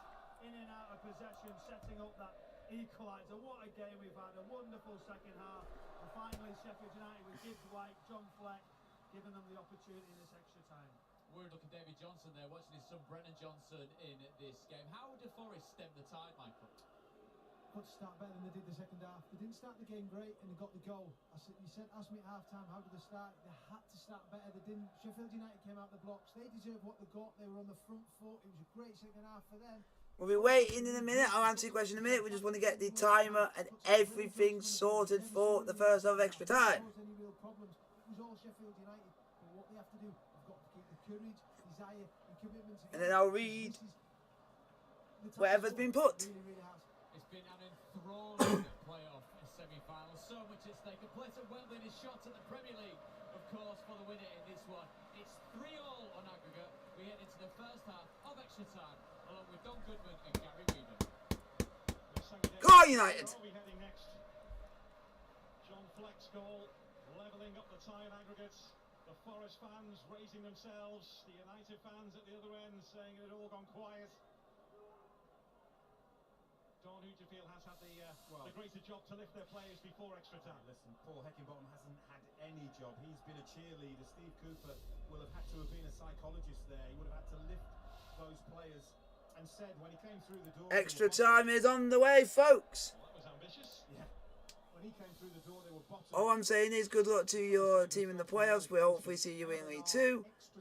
That's one, but I couldn't care who goes up in the National League because I don't support any of the teams in that league. Johnson involved. Jed Spence hasn't had a real run, just the one towards the end of the second half. They've got to get these players on the ball. They've failed to. Which is fair enough. Everyone's entitled to their opinions. Nottingham Forest. Gibbs White looking to torment Forest again. He slips over as he... Thank you for being respectful. Inside the box, Suleiman Jai went down too. Absolutely appreciate that. Hopefully we go up in the players, but I don't see it because we can't seem to hit a barn door with a barge pole anytime we play. Energy sapping evening.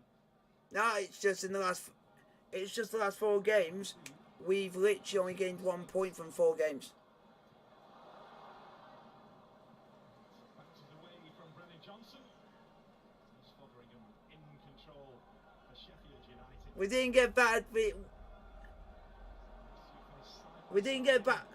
We didn't get bad by Torquay. It's just that they gave a very soft penalty, which the commentators on that day said it was a penalty, but the referee.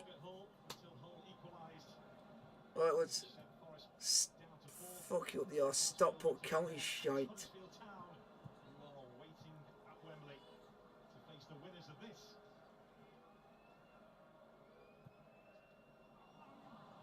1-0 Stockport County thanks to stupid Paddy Madden shite. Once again, it's an example of Sheffield United turning that Nottingham Forest backline. It's a really good run. Gilliman and Jai, I'll tell you what. But I would have preferred Wrexham to have gone up.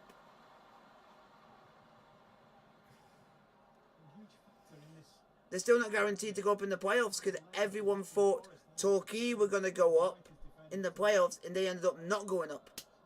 And they were the favourites.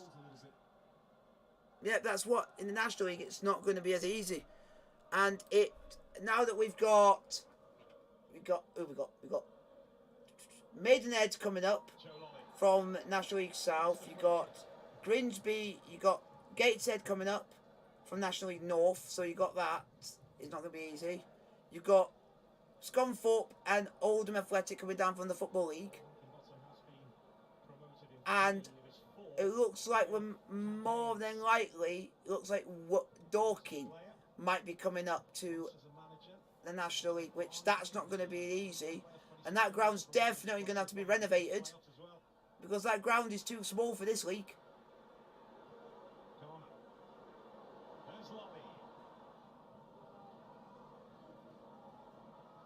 Spence.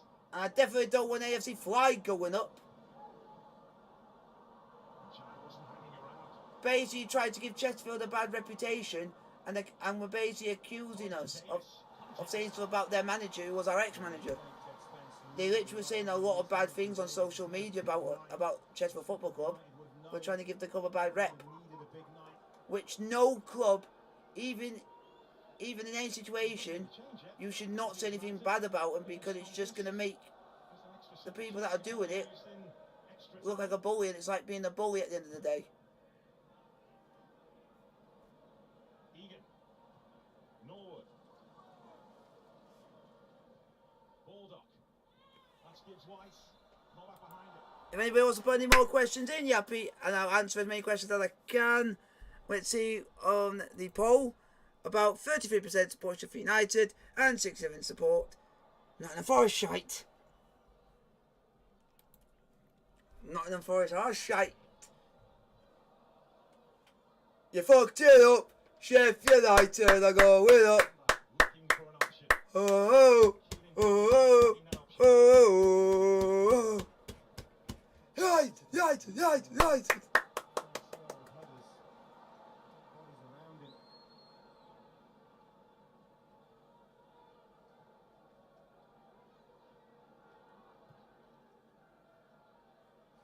Don't bowl it now, Sheffield United. Don't bowl it now.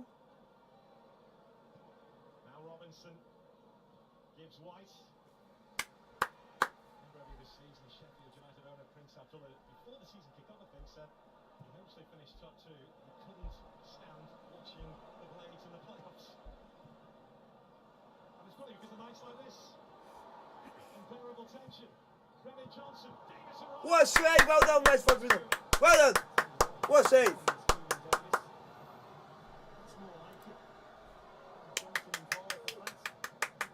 What a save by a legend. What a save.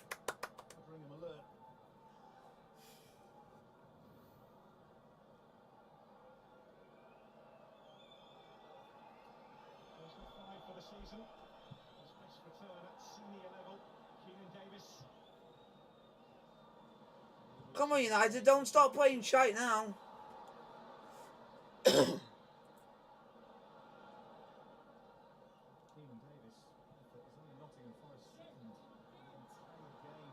The other one was the goal, which was in the 19th minute. That's how well Sheffield United have played. They've really restricted Forest tonight. Protected Foderingham, who Oh! at Bramall Lane. Oh! Oh! Party time! Better team tonight, just as Forest were the better team at Bramall Lane. We're going on the way, we're on the way. We're going on the way. We're going on the way. Initially wanted to take the job full time when he took over as caretaker manager when Chris Wilder left the club, and that's because he didn't want to replace Chris Wilder, because it was Chris Wilder who took him to Bramall Lane. He took over in November, and Sheffield United have not. Have a shot! Shoot! Oh! Trying to force the issue again. He's been a constant threat down the right hand side. Running power. Outstanding. He has been brilliant.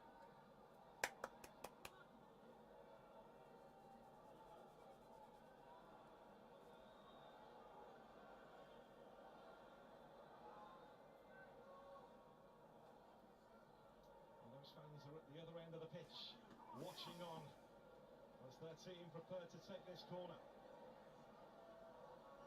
Berger waiting. Robinson's in there. John Egan too. It's a deep one. And Oh, what a shite header.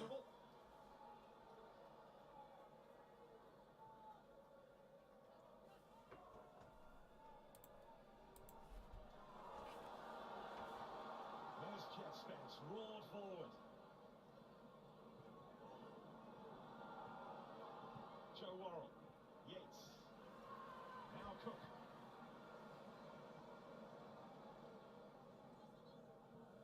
Garner.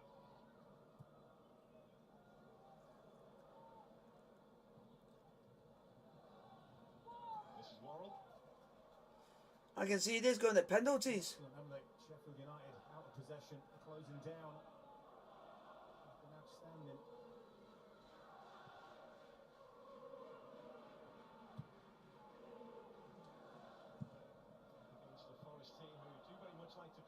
positional game, so every player knows exactly where the other is. They don't have to look up. That's the plan under Steve Cooper. He has 2 training ground pitches, one for in possession, which he divides up into 5 channels down the pitch, the same as Pep Guardiola at Manchester City. He also has an out of possession pitch as well, which has different markings on it.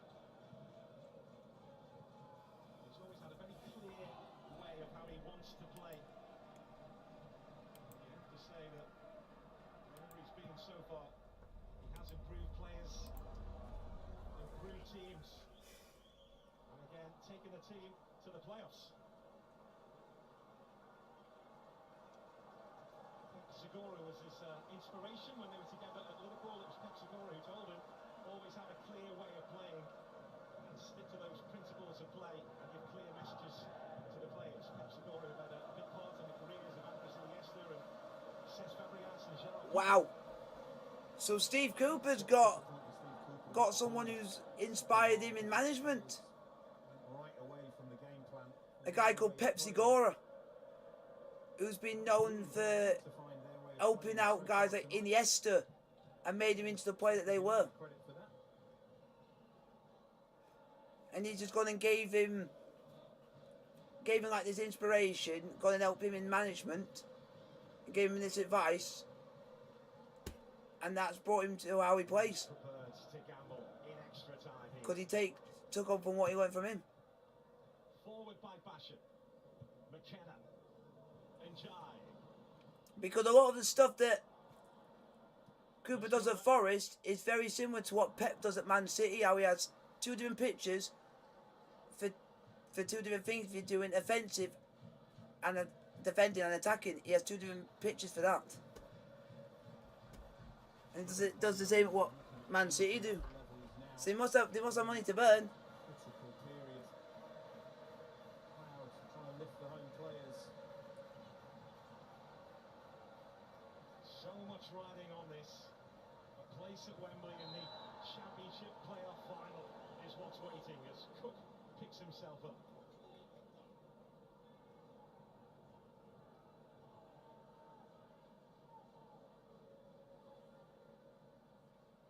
It's turned the richest game in football, the Championship playoff final, worth around about £180 million to get to the Premier League. But with Sheffield United won't be quite as much because they're on the back of parachute payments at the moment.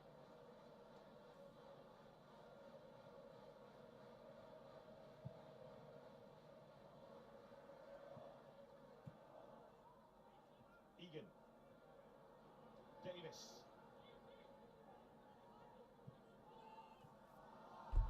it's gone up. Referee was just seeing how that played out and has called it back for a free kick to Forest. Advantage. Pull it back. Tried. You're putting something in that's not even relevant, pal, to what I'm doing. Season's over, forget about it. For years. It was always his out of possession work, which was questioned about Illiman and Jai. They know how talented he is with the ball.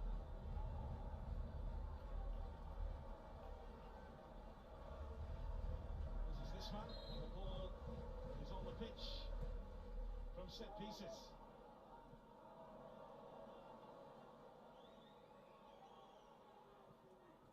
That's a free kick. They kicked away of Sheffield United as McKenna and Robinson get to know each other.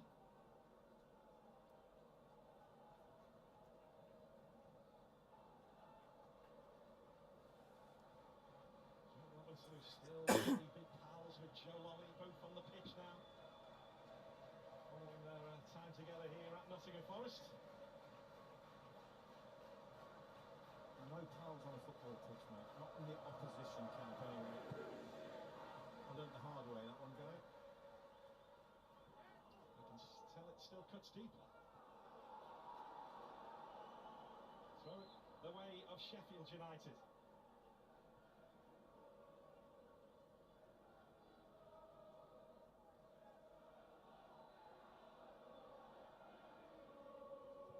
Spence. Norrington Davis. No flag forthcoming, it's Illiman and Jai, end. Oh, you lucky git. It is brilliant from his Lucky side. git He's you are, ball into Samba. a really dangerous area. It's just on his heels a fraction. Morgan Gibbs-White. Clever movement. What's in between the lines? He's onside. He whips it in. Look, Gibbs-White. He's just set off a fraction earlier. May have got closer to that. That's not a foul, ref. It's a typical scrappy period of extra time. Well, I spoke about fatigue, and this is what it does to you. Sometimes it's easier to make a foul than to actually run and chase.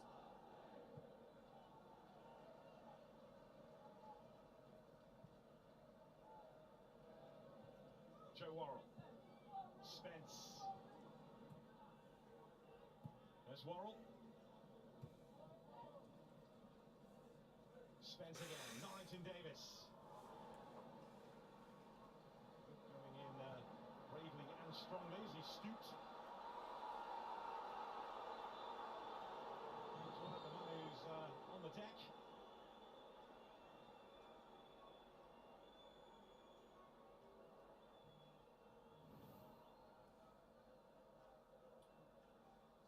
Coming together there, but it's not a head injury, so I don't quite know why that has been stopped. I've got to be honest. And if Sheffield United do make it up, maybe if they don't make it up, they'll be calling on Wolves to try and see if they can get Morgan Gibbs-White back to the club next season. Such has been his impact at Bramall Lane, and don't you feel that your former club Wolves could do with him? I think he would walk into their team at the moment. That's how good. I think he's better than what they've got. I really do. I know it's a different level, and there's a fella that knows just how good Morgan Gibbs-White is.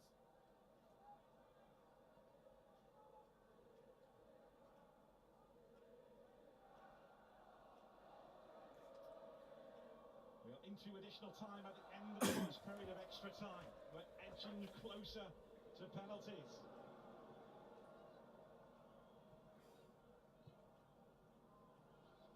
There's Garner.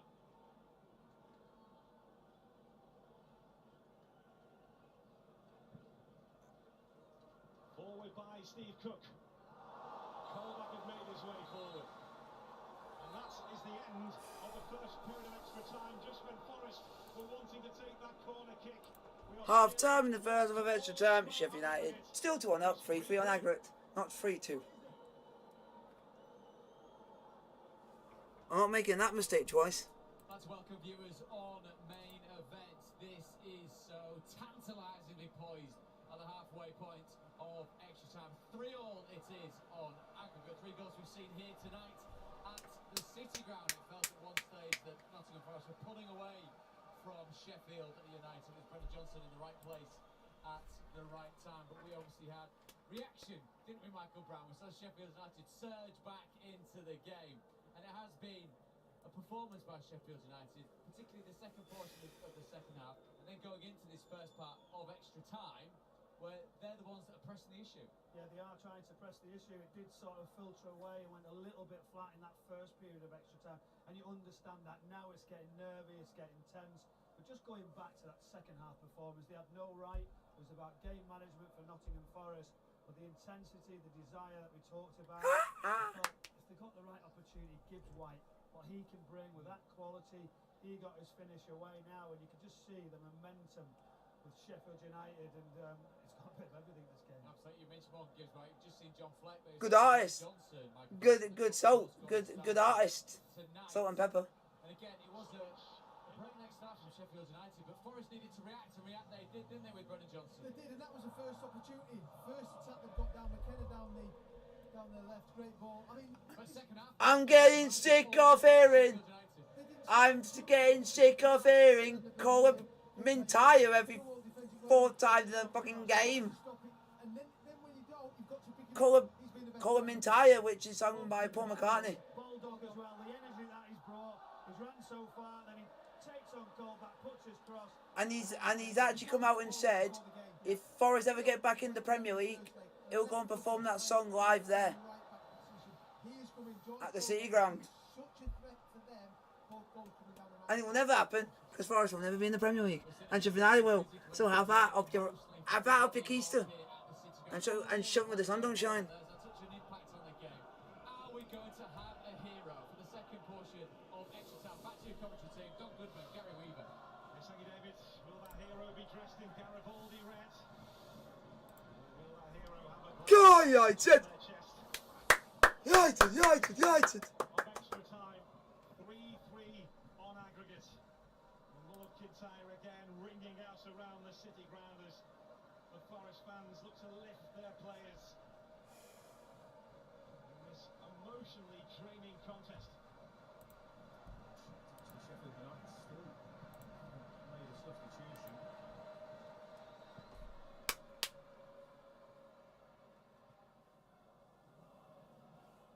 Norwood. Come on, City! Come on, City! Come on, City! To his right, Davis to his left. Brennan Johnson. Joe Lolly. Way! You messed that up! Ah! Sit down! Sit down and don't get back up! Have that, Forest! Have that! Weaker right foot. He slipped. He wanted to take the strike. Luke's too scared to do a comeback. Extra time. Showing the way of Nottingham Forest. And there they come again with Jed Spence. How much is left in the tank? Spence. Johnson. Brilliant effort. Kept out by Fotheringham. What a scaredy cat, he's too scared to do a comeback. So the direction of this is all about making a good contact, but it's better from Nottingham Forest, isn't it? Positive start to the second half of extra time. This is a Joe Lolly one, just slips as he's about to strike. Situation. Go United! Ben Osborne is about to come on for Sheffield United against his former club. Wes Fotheringham is down, so too is George Baldock. I wonder if he's hurt himself clearing that ball.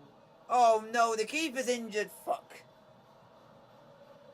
I wonder if Osborne for Baldock was planned in any case. Osborne has been playing at right wing back in the last couple of games. But there's concern too for Wes Fotheringham, who's been a tower of strength for Sheffield United since he was given that number one spot back in November.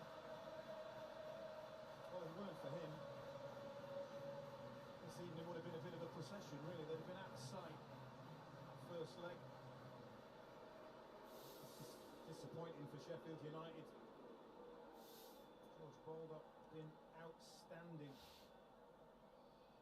So Ben Osborne, a Nottingham Forest fan, former Forest player, over 200 games for Nottingham Forest. He is on against his old club, and it is George Baldock who is making way.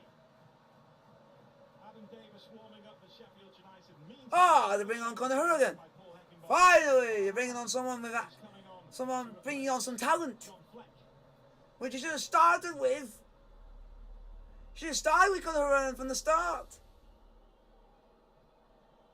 Like the man who sent us into extra time, the man who kept Sheffield United's dream alive. Go on. Of course, well known, another one who's well known to Steve Cooper, having played under him at Swansea last season when Swansea reached the Championship playoff final. It looks like Wes Fotheringham is okay to continue for now. Come on, United. Extra energy that those substitutes possess to make an impact.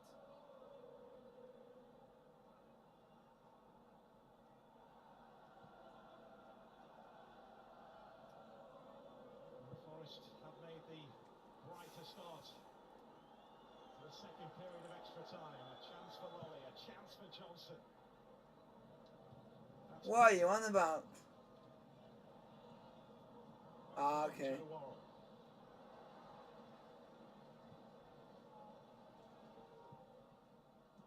There's Keenan Davis, just see him running it, picking himself up, holding his shoulder again, a shoulder which has troubled him since the defeat to Bournemouth. Great work again from Keenan Davis. Yates.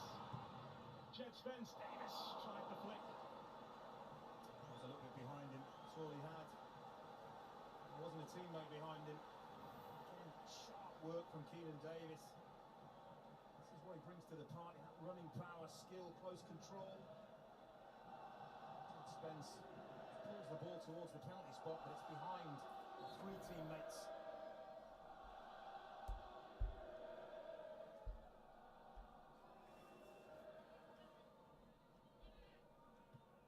Sanderberger.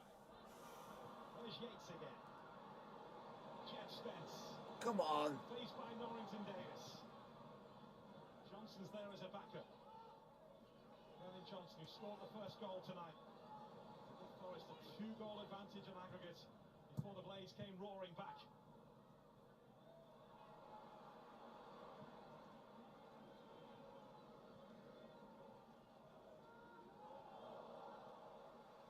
Another one who's been excellent, this is Reece Norrington Davis. He really has played just Spence very, very well. Come on, United. You can play better than this, man. A way of dealing with him. Steve Cook. Can't let him away, simple as that, because if you do, he's going to hurt you. As far as yellow cards go, it's one well worth taking by Steve Cook. Brilliant from Gibbs White. That's just cynical. Standing crude from Steve Cook, but hasn't really got much alternative. He's a player, Morgan Gibbs White, that Paul Heckingbottom just loves to coach. He always says to him, you love playing football, don't you? Maybe not in that moment as Steve Cook just hacked him down.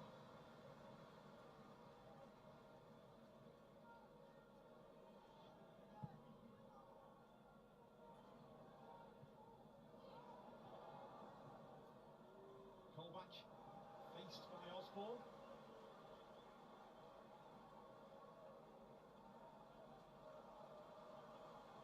The Sheffield United change is imminent. Neil Jefferson, the striker who was on loan at Burton Albion, not too far away from here earlier this season. Teenage striker is about to come on.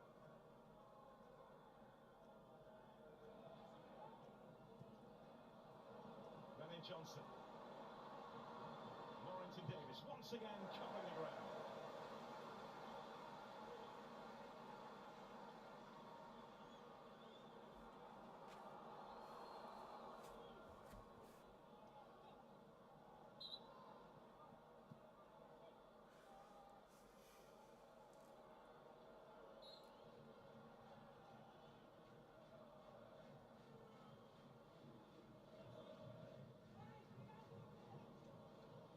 John Egan will watch that trickle behind.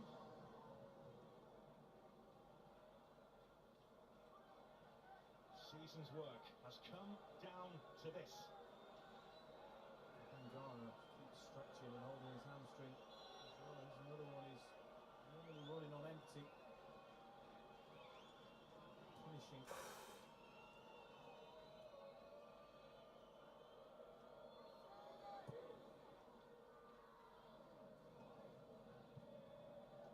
Cook winning that duel. Norwood, Colback. And Jai able to smuggle that through to Berger. There's Osborne. Sanderberger being pursued by Colback. Arahan. Norrington Davis. Berger again. Come on, have a shot, someone. Berger's gone. Oh. And it was deflected behind for a corner. They have played the better controlled football. Sheffield United, there's no question about that.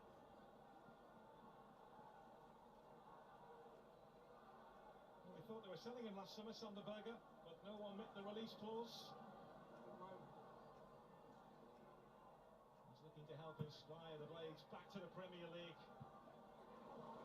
Good header. Interesting header. Yes! Oh! Sander got to that. How is that not gone in? How? Keenan Davis leading the charge for Forest. Now Joe Worrell.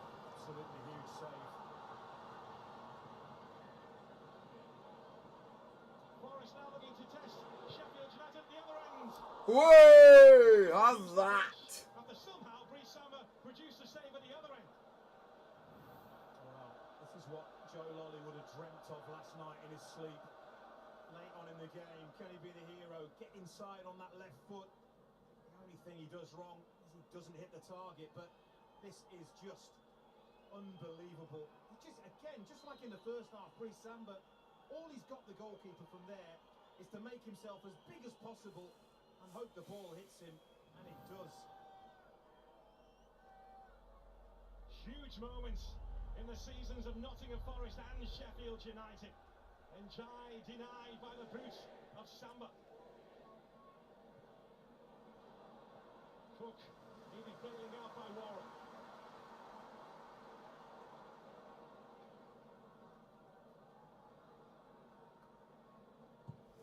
Here is the Forest captain. Doing alright, but it is still For Sheffield United. looks more like there's going to go to penalties. Samba having to take evasive action. Yep, there's 5 minutes to go. Spectacular as the evasive action he took a few seconds ago.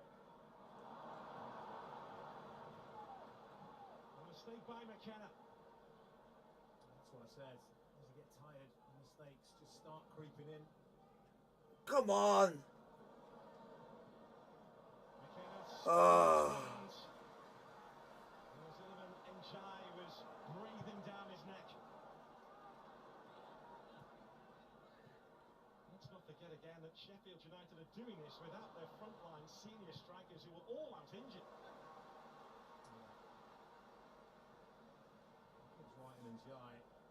Best song on FIFA. Haven't they, in these last weeks of the season? But it's also one of the best. It's actually one of the best anthems on the game. I think ours comes close. No, it's because it's a tune we've always used, but we've had a big, massive argument with West Brom for years over who originally had that song first.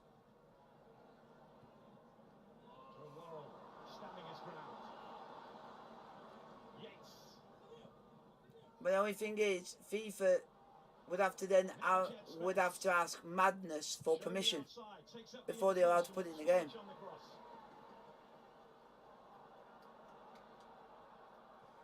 But the only problem is, Chelsea don't walk out to that. They only do it if they win a big game. So that's going to be the only problem. They don't do that in FIFA. That's the only thing. Oh! But I think they should do that. Put it in the game, but you can only use it in career mode. Because if you win, say like you get to a cup semi-final, you win that, and you're at home, that music plays. You mentioned that James Garner looked to have a little bit of a problem. He is withdrawn, and on comes Cafu. Come on! Wow, there's a player called Cafu. And Cafu is on for Forest. Cafu, you're not going to be as good as the legendary Cafu. Yeah. Seconds to find a winner. Worrell. You're saying that Nottingham Forest's owners Arabs? I thought Sheffield United have an Arab owner. Joe Lolly. It's a playoff time. Yeah. He's had absolutely everything over the two legs.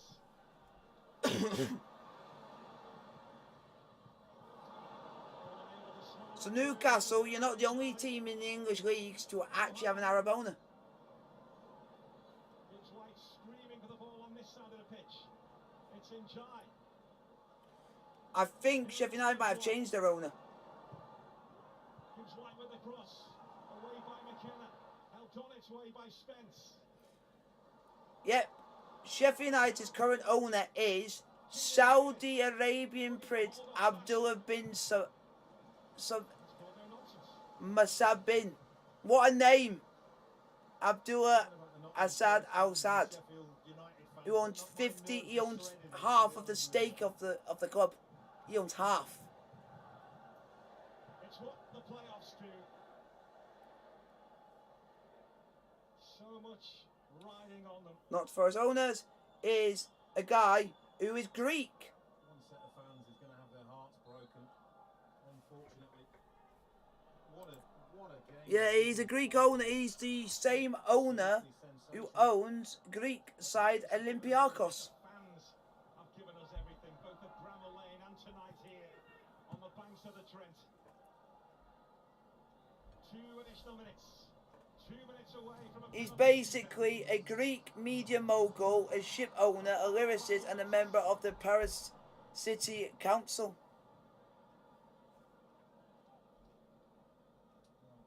He's got a fair bit. But I think he's literally owns, I don't know, he owns a thing called Mega Channel, which is a TV network in Greece. And he owns a free-to-air TV channel called One Channel in Greece. So he basically makes all his money from that, which everyone's going to use a free-to-air channel on their TV. So he'll be making money. Yes! Yes! Penalty! That's a penalty! That's a penalty! All day long, that's a penalty! The keeper took it right out. He was nowhere near the ball. Referee, don't bowl this, Mike Oliver, shite. Mike Oliver, don't bowl it. Don't bowl it. You're a Premier League official. You're representing the Premier League. Do not bowl it. Do not bowl it. Because literally, he takes him out. He takes him out.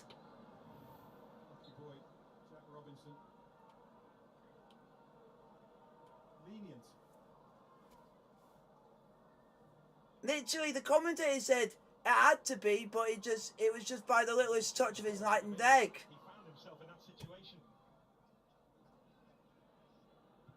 Yes, it's a penalty. Yes, but the keeper got nowhere near it, so you would think it would be given as a penalty because the keeper. As a penalty, Sheffield United should be going to Wembley, and that is a penalty. They should be on their way to Wembley. These two cannot be separated after extra time. We will That is a referee. Michael Oliver, you are a disgrace. That was a penalty. That was a penalty. All day in the sun. in the Championship playoff final. Sheffield United, the winners on the night. Every day in the sun. It's all square on aggregate, 3-3. We are moving on to a penalty shootout.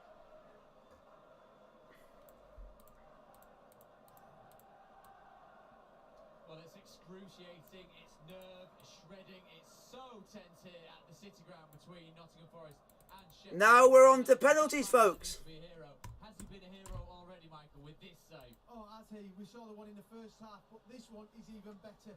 This was it. This nearly put Sheffield United into the final. That save there was incredible. We talked about the goal at Bramall Lane late on. Was he at fault for it? He has made up for that. 2 saves. One in the first half of Van Dijk and one here late on of Van Dijk. Incredible Breeze Samba. Once again, though. I played with Samba on FIFA when I had to do my silver team.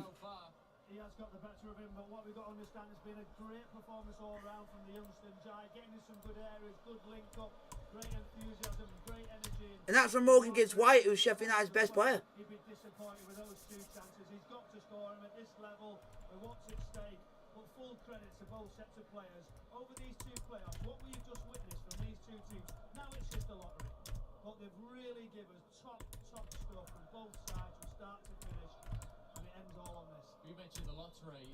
Nottingham Forest have won 8 out of the last 9 penalty shootouts. Sheffield United have lost their last 5. Does that at all come into it right now? Because this is about the here and now, isn't it? It definitely doesn't come into it. It comes about who holds the bottle, the nerve. Where's Foderingham, Breeze Samba, who's going to be the hero? Can they make a save? That's what it comes down to. Pressure. This is pressure. An opportunity to get to Wembley. A chance to play in the Premier League. His dreams. Who can hold the nerve? That's the thing though, isn't it? Nottingham Forest never got to a playoff final.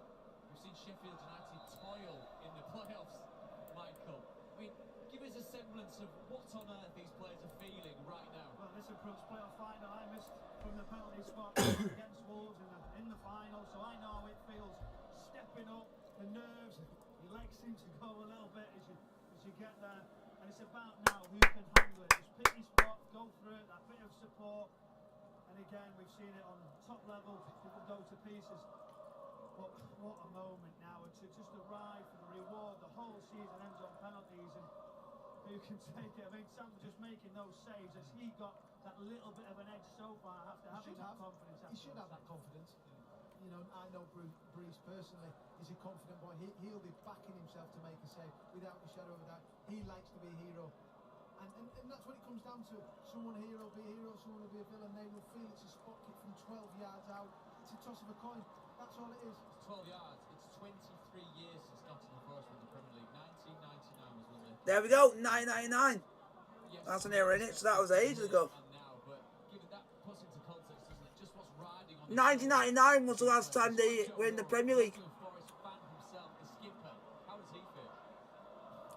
Can't believe that was 23 years ago. That is so long. Dreaming that it's going to be Nottingham Forest that are in the final. That's all he can. It's life-changing moments, and that's what we've got to understand. You can take Nottingham Forest, Sheffield United, you know, to the Premier League. You'll never be forgotten when you put your head on the pillow. Just talked about Joe Lolly there, dreaming about what he might have done. Great moments now. So, who's got the nerve? We will see very, very shortly who is going to hold their nerve here at Go on! this championship playoff. Come on, Norwood. Our second leg has gone to penalties. Once again, your coaching team, Don Goodman and Gary Weaver. Yes, thank you, David. And the penalties will be taken at the Bridgeford end of the City ground, where both sets of fans are. Holly Norwood's already ready to get on with things, but the referee having a word with Bree Samba and Wes Foderingham, making sure they know the laws of trying to save penalties in terms of where your feet should be. Was it in one of the career modes or something that we were trying to buy this guy because he kept scoring because he was that good? Will be confident. Foderingham has saved his last two penalties. I got him in one of. I think I got him in my Ibiza team because he was cheap and he was scoring me goals for fun. But it's Sheffield United who will go first here, and Norwood has been waiting for some time. Come on, Norwood. Bree Samba, who's made a big save at that end. Yep, because if you don't, Takes his place. they'll be eligible for a yeah, and then that could cost. Doing that could cost one of your teams a place in the final if you save one and you're still off the line and they score it. Then you'll be thinking, why on earth did I step off the line? That would haunt you for years if you did that. A normal penalty taker, Billy Sharp, who's injured. Come on, Norwood. So penalties commence. Norwood. No, he saved it. Samba has saved it. For a start for Bree Samba and Nottingham Forest. Samba has saved it, but Norwood put so much power into it that it makes the save look good. But he does a, but it's a good penalty from him. But it's just saved by the keeper. That one you can say, you could have, you can say he's done it. You can say for the other one he's took it perfectly, but just well saved. Then this one, I think he'll score this. This means more. Yeah, 1-0 Forest. Advantage Forest. Well, the one thing he knew he wasn't going to do was go down the middle again, that's for sure, but he was confident. Chose a side, stuck with it, and Ah, who's there? Oi, Conhuron. So basically, I wouldn't be surprised if they put all the most experienced players on that pitch are all going to be the ones that take them in the fight in the first five. Looking to write better memories in the championship playoffs this season. Up against Bree Samba, who's already making an impact. Come on, just get it back in the game. Oh, he saved it! Oh my God! What a no, but have you seen how shit of the save that was? How stupid the player was, what he did. Look at how shit that is. He just hit it straight on the middle and the keeper just didn't move, stuck a hand out, bounced with his arm and hit the bar.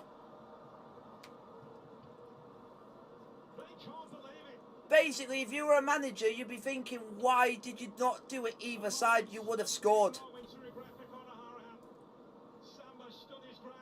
First one, you can make The first one you can make a claim for. It's unlucky. Second one is just stupidity. To give Forest a 2-goal advantage in this penalty shootout. Oh, they're going to be Keenan Davis. Oh, it's Cafu. And Wes Foderingham hit back for the blades here. Cafu. Cafu! Oh, you lucky bastard. He's unlucky, isn't he, Foderingham? The power just took it in, but he got a hand to it, the keeper did. It's not the most Keeper got a hand to it. that you'll ever see. Unlucky. Not much he could have done with that power of the shot. Persuades, he almost dives past it. Foderingham. Cafu relieved. Well, somehow Go on, Sanderberg. have to find a way to score a penalty, or they'll be in big trouble from here on in. Come on, Sanderberg. Reece Summer again taking his time. He'll get a yellow card. Sheffield United have not got the best of records when it comes to his penalty shootouts. So, So far, and it has had an impact. He's dancing around on his goal line. oh, well done. Finally, Sheffield United. He scored. Sanderberg has scored, but he hit it with his weaker foot. Because like he side-footed it. Well, it's never over till it's over. I remember being 3-0 down in a penalty shootout with Wolves, and we won against Sheffield Wednesday. So, strange things happen. Did you miss one? Yeah, there is stranger things in the shootout. Because, here we go. Here's one, for example. Champions League final, 2012, Chelsea. I think we missed 2 penalties in that game, and we went on to win. Who's got the nerves? Steve Cook. Steve Cook. Wes Foderingham on his line. Steve Cook scores. Steve Cook scores. But Foderingham went the opposite way. All the experience in the world to stay calm and do what he needed to do.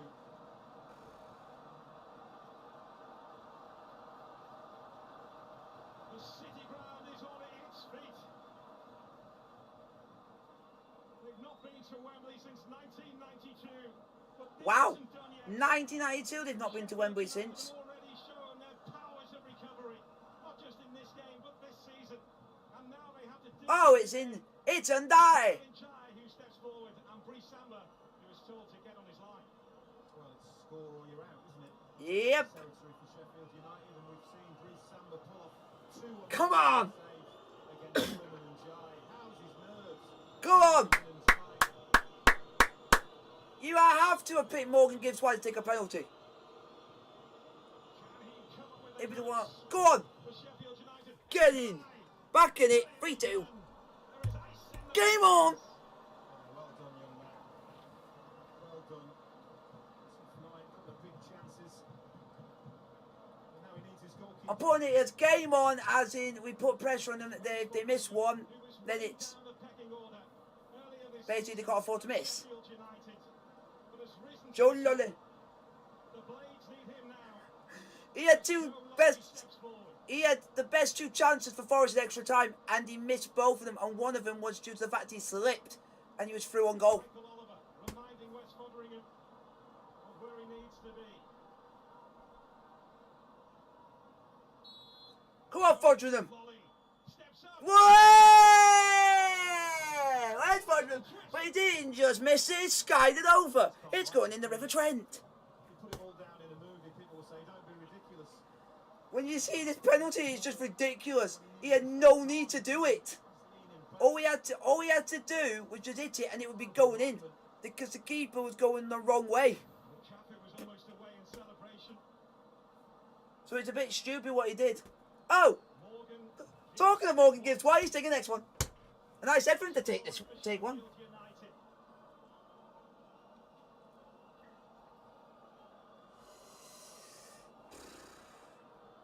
They got to score this. You got to score this. Breath. Morgan Gibbs White, you got to score. Forest are in the final.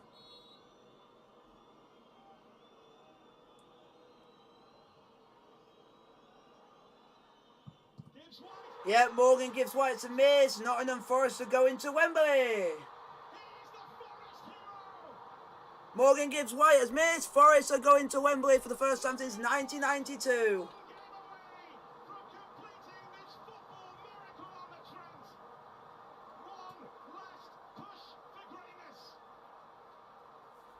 Unlucky United, unlucky. Next season, goal for the league title. Unlucky. Literally 2 shit penalties from Morgan Gibbs White and Conor Hurren. And Conor Hurren's the most experienced player on that pitch. But full time, Sheffield United 1-2-1 on the night. 3-3 on aggregate, but are out 3-2 penalties. It's heartbreaking, but like you say, football's football. You go again next season and try and go one better and go for promotion. Will be the next time I think for Sheffield United. But let's wait and see if Nottingham Forest or Huddersfield will go up. I would like to see Forest up. Could it be someone different? I was too young the last time Forest were in the Premier League, so I'd like to experience that. Because I was too young last time, so it'd be nice to at least see him in the top flight. Would be interesting. So let's wait and see on that one. Like,